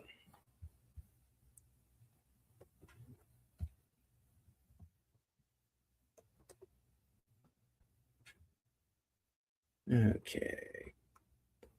Go away, not sponsored. Okay, here we go. Yeah, there's a lot of homages to other Chuck Norris movies. Like this is the scene from Missing in Action. And then there's a scene that's from like Octagon, I think it is. Because a lot of times the kid falls asleep watching Chuck Norris movies. And then he's got the fantasy. There's Chuck Norris there. So at the end, he actually gets to meet him. And see, this is like Missing in Action. got the same gun and everything.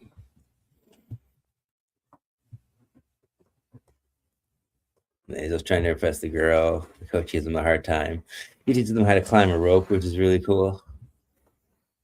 This movie is all about self-confidence, being comfortable in your own skin.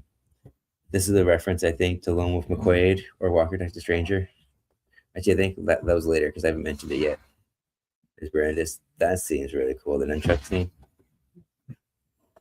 Training, tournament, more training. Rocket launcher.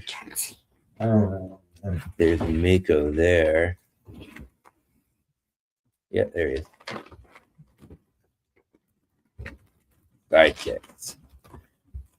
Say what you will. Some people don't like this movie. I love it. This is my introduction to Chuck Norris. So it was this movie that got me interested in the other ones that they're referencing. I'm like, what are they talking about? There he is. That's what I was looking for. Yeah, I was right. Joel Piscopo. He is such an over-the-top cartoon villain in this. It is hilarious. Because the whole movie, he's like talking trash about Chuck Norris and saying like Chuck Norris is the phony, stuff like that. And him saying he wants to kick his ass and how he can beat him in a fight. And then at the end, he finally gets to fight Chuck Norris in the tournament. It's so cool. So Chuck Norris has been in this movie a lot. But man, is his performance impactful? I can talk. A very touching scene here at the end. And the end's kind of confusing. It took me a few times to watch this movie to finally understand what's going on at the end.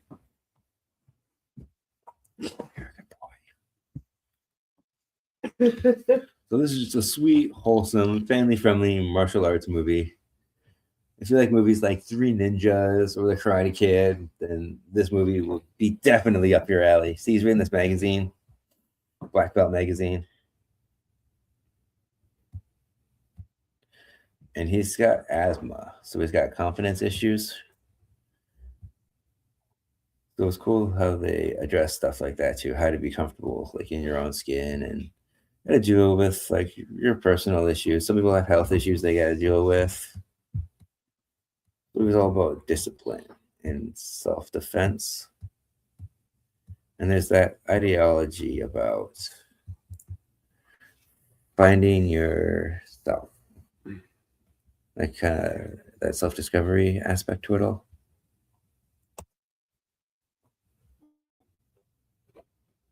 love sidekicks. You can tell a lot of love went into this movie too.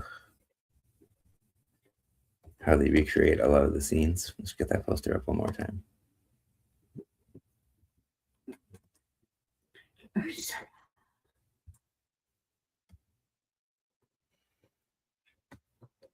So is it cheesy? Is it over the top?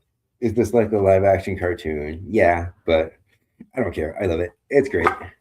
Not the best movie, but I do recommend it if you want to get into Chuck Norris. This is a great introduction movie because it gives you a sense of like who he is and like where he comes from. And then after you see this, you can kind of go down the rabbit hole, kind of like I did.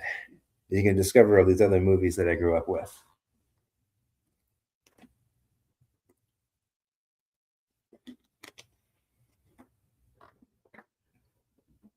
But if you think about it, most of the movies from back then were cheesy compared to today's technology. Oh yeah, I love 80s movies, especially because of how cheesy they are. Yeah, exactly. So cheesiness that makes them a really good movie, even decades after they came out. I'll have to show you this one sometime because I think you might actually like Sidekicks. It's funny. Okay, It's fun. It's funny. It's lighthearted. It's not violent. So it's very family friendly. It's the one Chuck Norris movie my mom didn't care if I watched. And if your mom didn't care, that's saying a lot. So, getting back to the other movies, I'll just kind of briefly go over the rest of his career here. Just like I would for the birthday or the memorial segment. But this whole episode is in memoriam to Chuck Norris.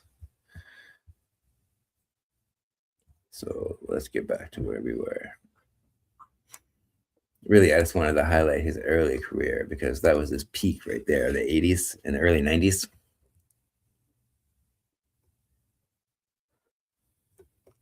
So let's see. Okay, here we are. Code of Silence, I mentioned Firewalker.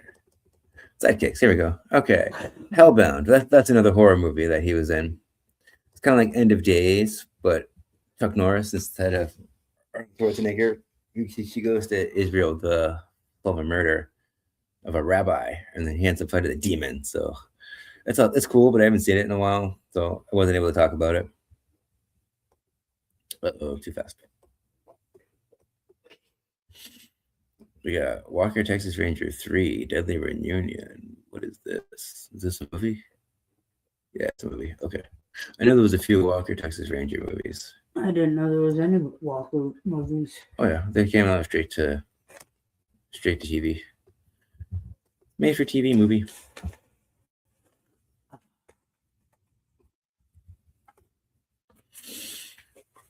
But we'll get to Walker. Okay. We got Top Dog in 1995. Forest Warrior was interesting because he could turn into animals in that one. He's like a mystic or something, 1996. Logan's War was another TV movie, 1998. We got Martial Law, one episode in 2000. Here it is, Walker, Texas Ranger. It started in 1993 and it went to 2001 for 196 episodes. Wow.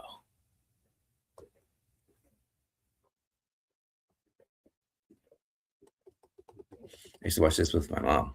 Go away. Not sponsored. Every week, Saturdays. I know this is more a movie channel, but I gotta talk about Walker, Texas Ranger. You can't talk about Chuck Norris and not talk about Walker, Texas Ranger. It was on TV for so long. There's so many good episodes. They even had this thing, Conan O'Brien, where he would like pull this lever and it would show random clips from Walker, Texas Ranger, but out of context, they were hilarious.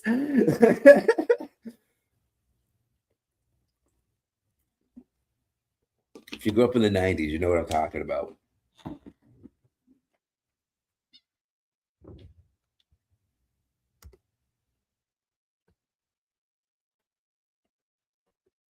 But we wouldn't even have Walker, Texas Ranger if it wasn't for Lone Wolf McQuade.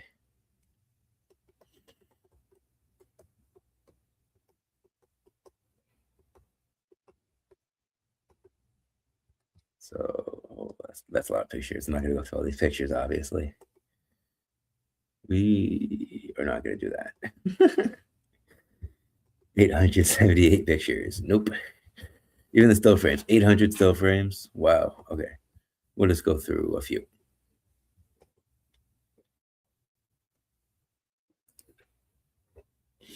Just that classic Walker look. Haley Joel Osment was in that show too. There he is. Walker, Texas Ranger. Because in Lone Wolf McQuaid, he actually plays a Texas Ranger. It takes place in El Paso, Texas. The movie really is ahead of its time too. It's all about like border control and stuff like that. I forgot to mention that before. But it's funny how a lot of these movies are still relevant when it comes to like drug control, border control, stuff like that, law enforcement. There's that gray area. But of course, in the movies, Chuck Norris is always that rogue cop taking justice into his own hands. Not always a cop, but the lone warrior, so to speak.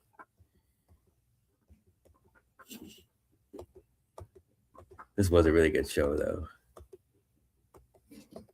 Like when it comes to production value, writing, he even had a lot of heart.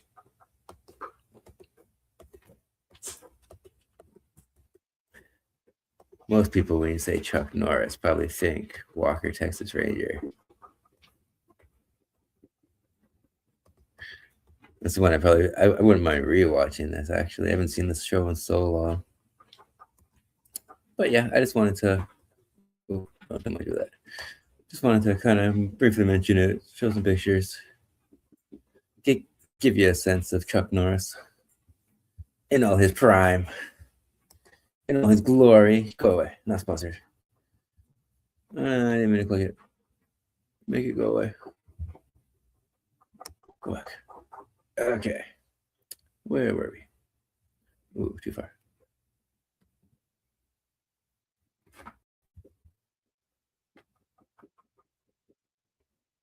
I already talked about sidekicks.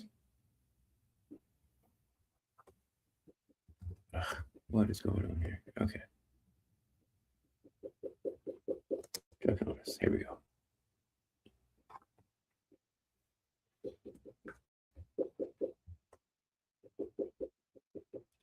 Okay, let's get back to it. Here we go. Let's just check the comments. No comments. Okay, cool. I'm going to wrap things up here soon anyways.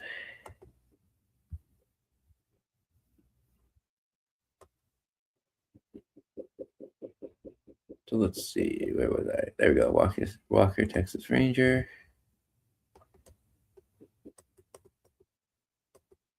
There was The President's Men, 2002. Sorry, it's President's Men was 2000. That was the sequel, Line in the Sand. It was Yes, Dear. I forgot he was in an episode of that in 2003. He's got a great cameo in Dodgeball in 2004. Hilarious. There's another Walker, Texas Ranger movie, Trial by Fire, 2005. Then, of course, we have The Expendables 2. This is the last one I wanted to mention, because technically this isn't really a Chuck Norris movie. He's not the main character. But this movie's great because his cameo, he doesn't have a large role, but what an impact. Can you see him in this poster? Where is he? He's right there in this poster. This is the one where he solidifies all these outrageous like Chuck Norris facts, and I'll get into that a bit more too here in a little bit too. But in this scene, he's got a scene where he's talking to Sylvester Stallone, and Sylvester Stallone says, "So I hear you got bit by a cobra," and then Chuck Norris says, "Yeah, and after 5 agonizing days, the cobra died." So it just builds on those Chuck Norris fun facts. And actually, if you go to chucknorrisfacts.net, you can see tons of them. That's where I got most of these Chuck Norris facts from. Some of them I remembered, some of them I made up. But yeah, that's The Expendables 2. That's all I wanted to say about that. It's a good movie, but it's not really a Chuck Norris movie. I'm just glad that he was included because I was disappointed he wasn't in the first one. He totally deserves to be in these movies with all these other people. And that scene is just hilarious. You probably look it up if you want to just watch that scene on YouTube.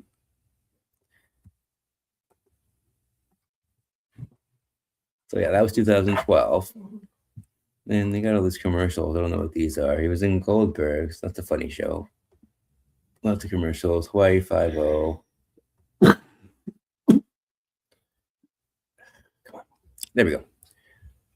And then we got Crime Boss. And then his last movie was Agent Recon in 2024. I haven't seen that one either. I gotta see that one.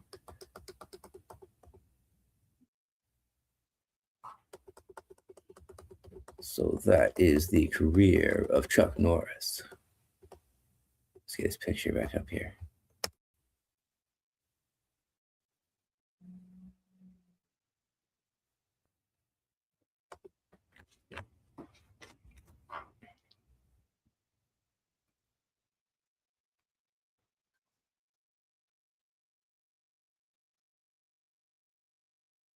In 1988, Chuck Norris wrote a best-selling autobiography, The Secret of Inner Strength.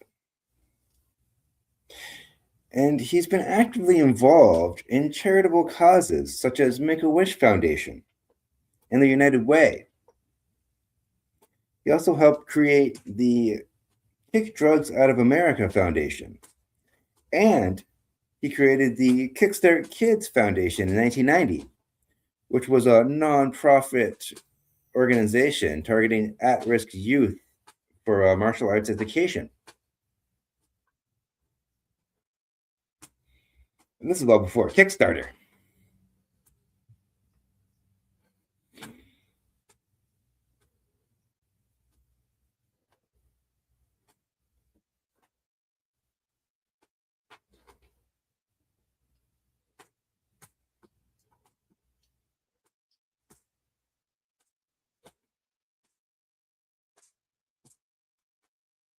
Fun fact.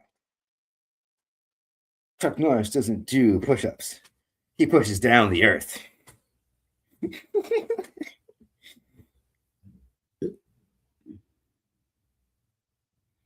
A few years later, Chuck Norris penned another book called The Secret Power Within, Zen Solutions to Real Problems. And in 2009, he wrote the official Chuck Norris Fact Book, 101 Chuck Norris Favorite Fun Facts and Stories. Because he had heard all these things on the internet. Because long before social media dominated the internet, in the late 90s and the early 2000s, it was still sort of a new thing, right? But these legends started to rise about Chuck Norris, and everyone called them Chuck Norris facts, quote unquote. And this phenomenon transformed him into this superhuman character, capable of the most impossible feats. Internet jokes often fade quickly, but Chuck Norris has been around on the internet since the internet first started. How cool is that?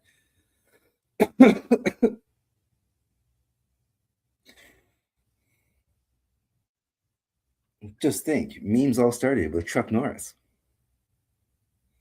Years after the original jokes appeared, new ones started to circulate online between friends and family. Now there's thousands of them on this website that I mentioned, chucknorris.net. Oh, sorry, chucknorrisfacts.net. Just like this one. Fun fact. Chuck Norris counted to infinity. Twice.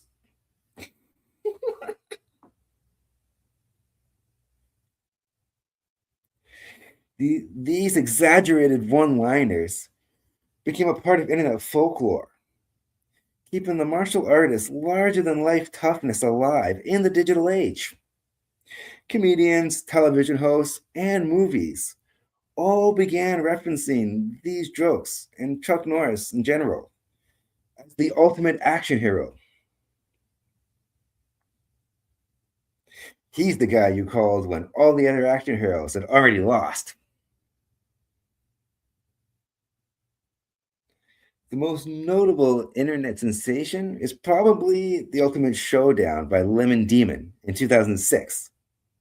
I'm not gonna play the song, but it's like, this is the ultimate showdown of ultimate destiny. And Chuck Norris has this cool cameo, and it's so funny. It's animated, right? But yeah, look that up. Google it. In 2007, Chuck Norris was made an honorary U.S. Marine for his years in supporting the military, in particular for helping wounded servicemen. Fun fact: Chuck Norris's tears could cure disease. Too bad he never cried.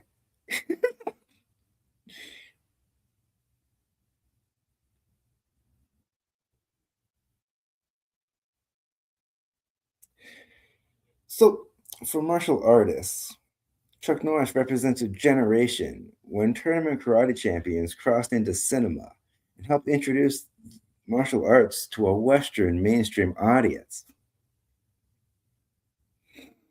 And then he became something more.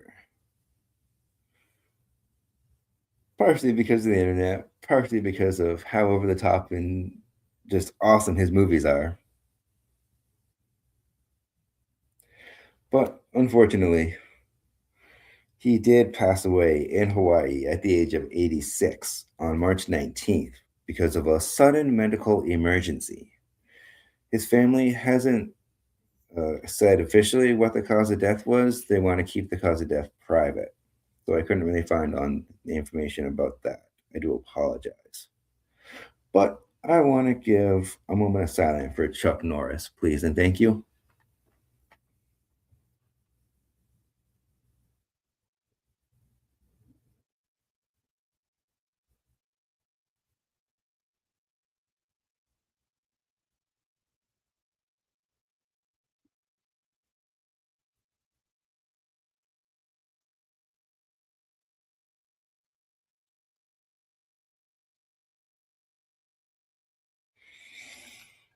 Thank you.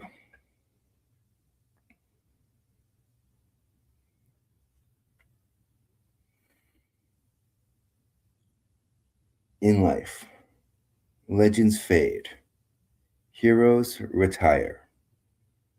But Chuck Norris, he's still out there, keeping the balance of the universe intact somewhere. They say Chuck Norris kicked a coal mine and it became a diamond mine. Fun fact.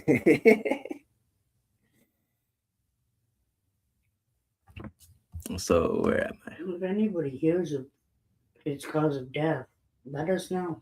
Yes, please let me know if you hear about his cause of death in the comments below. So, this concludes tonight's episode. I hope you enjoyed my tribute to Chuck Norris. I tried to cover as many movies as I could, but a lot of these I couldn't see. So you never know. Maybe I'll try and do another episode down the road. I hope you enjoyed tonight's episode. What's your favorite Chuck Norris movie? Comment below and we can talk about it. So again, quick recap.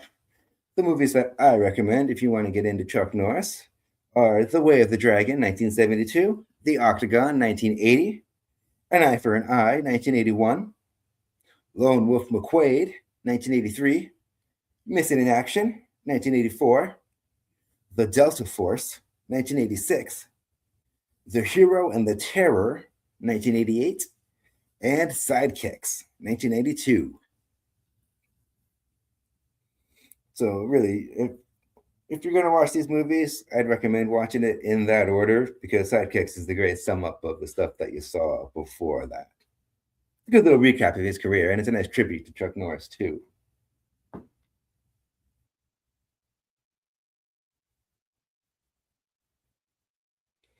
So where were you the first time you saw Chuck Norris? For me, I remember watching Sidekicks ever since I was just a wee lad. And that, of course, took me down the rabbit hole to all the other greatness that is Chuck Norris. So leave your Chuck Norris stories down below. If you like what you're seeing, you want to see more. If you want to see more Chuck Norris content, I'll be happy to do so. Just let me know. We have a comment here. Oh, Sabrina. This episode is in memoriam to Chuck Norris. Oh, that's nice. I'll just leave that up there so people can read it. R.I.P. Sorry. March 10th, 1940. March 19th, 2026. R.I.P. Chuck Norris. You may be gone from sight, but never forgotten from our hearts. No, In our heart. in our hearts. Sorry, I can't read.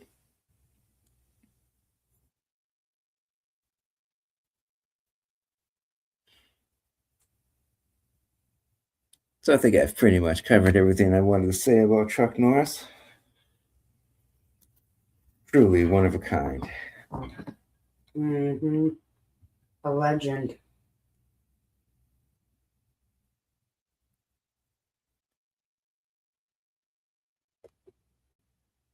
Another one of the greats. One of the greats for sure. And he will be missed. Never replaced. Mm-mm. No one's ever going to be able to replace Chuck Norris. He's left. Sure, we got super good. Stallone, we got Schwarzenegger, and I got nothing against them. You know, they're good. We got Bruce Willis too, but Chuck Norris is his own brand of like ferocity and justice and discipline, and he's just an overall good role model too. Because you always hear about people getting in like car accidents with like drunk driving or like drug problems or drinking and stuff like that, but he was never like that. He was always clean like that. And yeah, he had his like problems with family, but who doesn't? That's why I didn't really get into the family stuff. I want to focus more on his career. I judge people on their character, on stuff that they do. And really, it's not about his personal life. I don't really care about actors' personal life, to be honest. I just wanted to talk about the work that he's done and why he's made such an impact on pop culture. So, like I said, some big shoes, that's for sure. yes, there's big shoes to fill. And I don't think there's going to be another Chuck Norris. No, like, there's not going to be not. any like internet memes or anything like that are about somebody else, because then they're gonna be like, no, that's Chuck Norris. Yeah. Chuck Norris was a one of a kind legend. He's like the epitome of macho-ness. They don't have macho men anymore in these action movies, and it's a shame. They don't really have the action hero anymore. Nope. I say it all the time. They don't make movies like they used to. Nope. But I think I've said enough about Chuck Norris. I've been talking for over 2 hours. Wow. Okay. This concludes tonight's episode. If you like what you're seeing and you want to see more, please like and subscribe. I've been your host, Mr. FLIXTER. Have a good night. Until next time. Try that again. So, until next time. I'll see you at the movies. Have a great day. Did you know that I'm a film critic for HorrorBuzz.com? You can read my reviews on their website, so I'll leave links below for that too.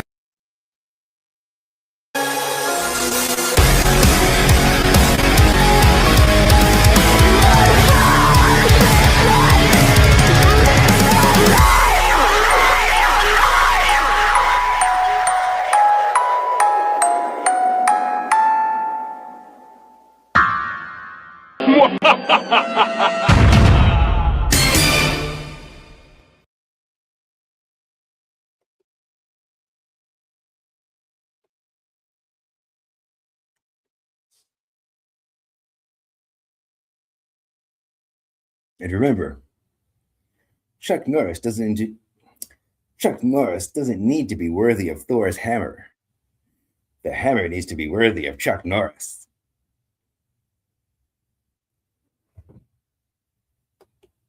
Chuck Norris approved.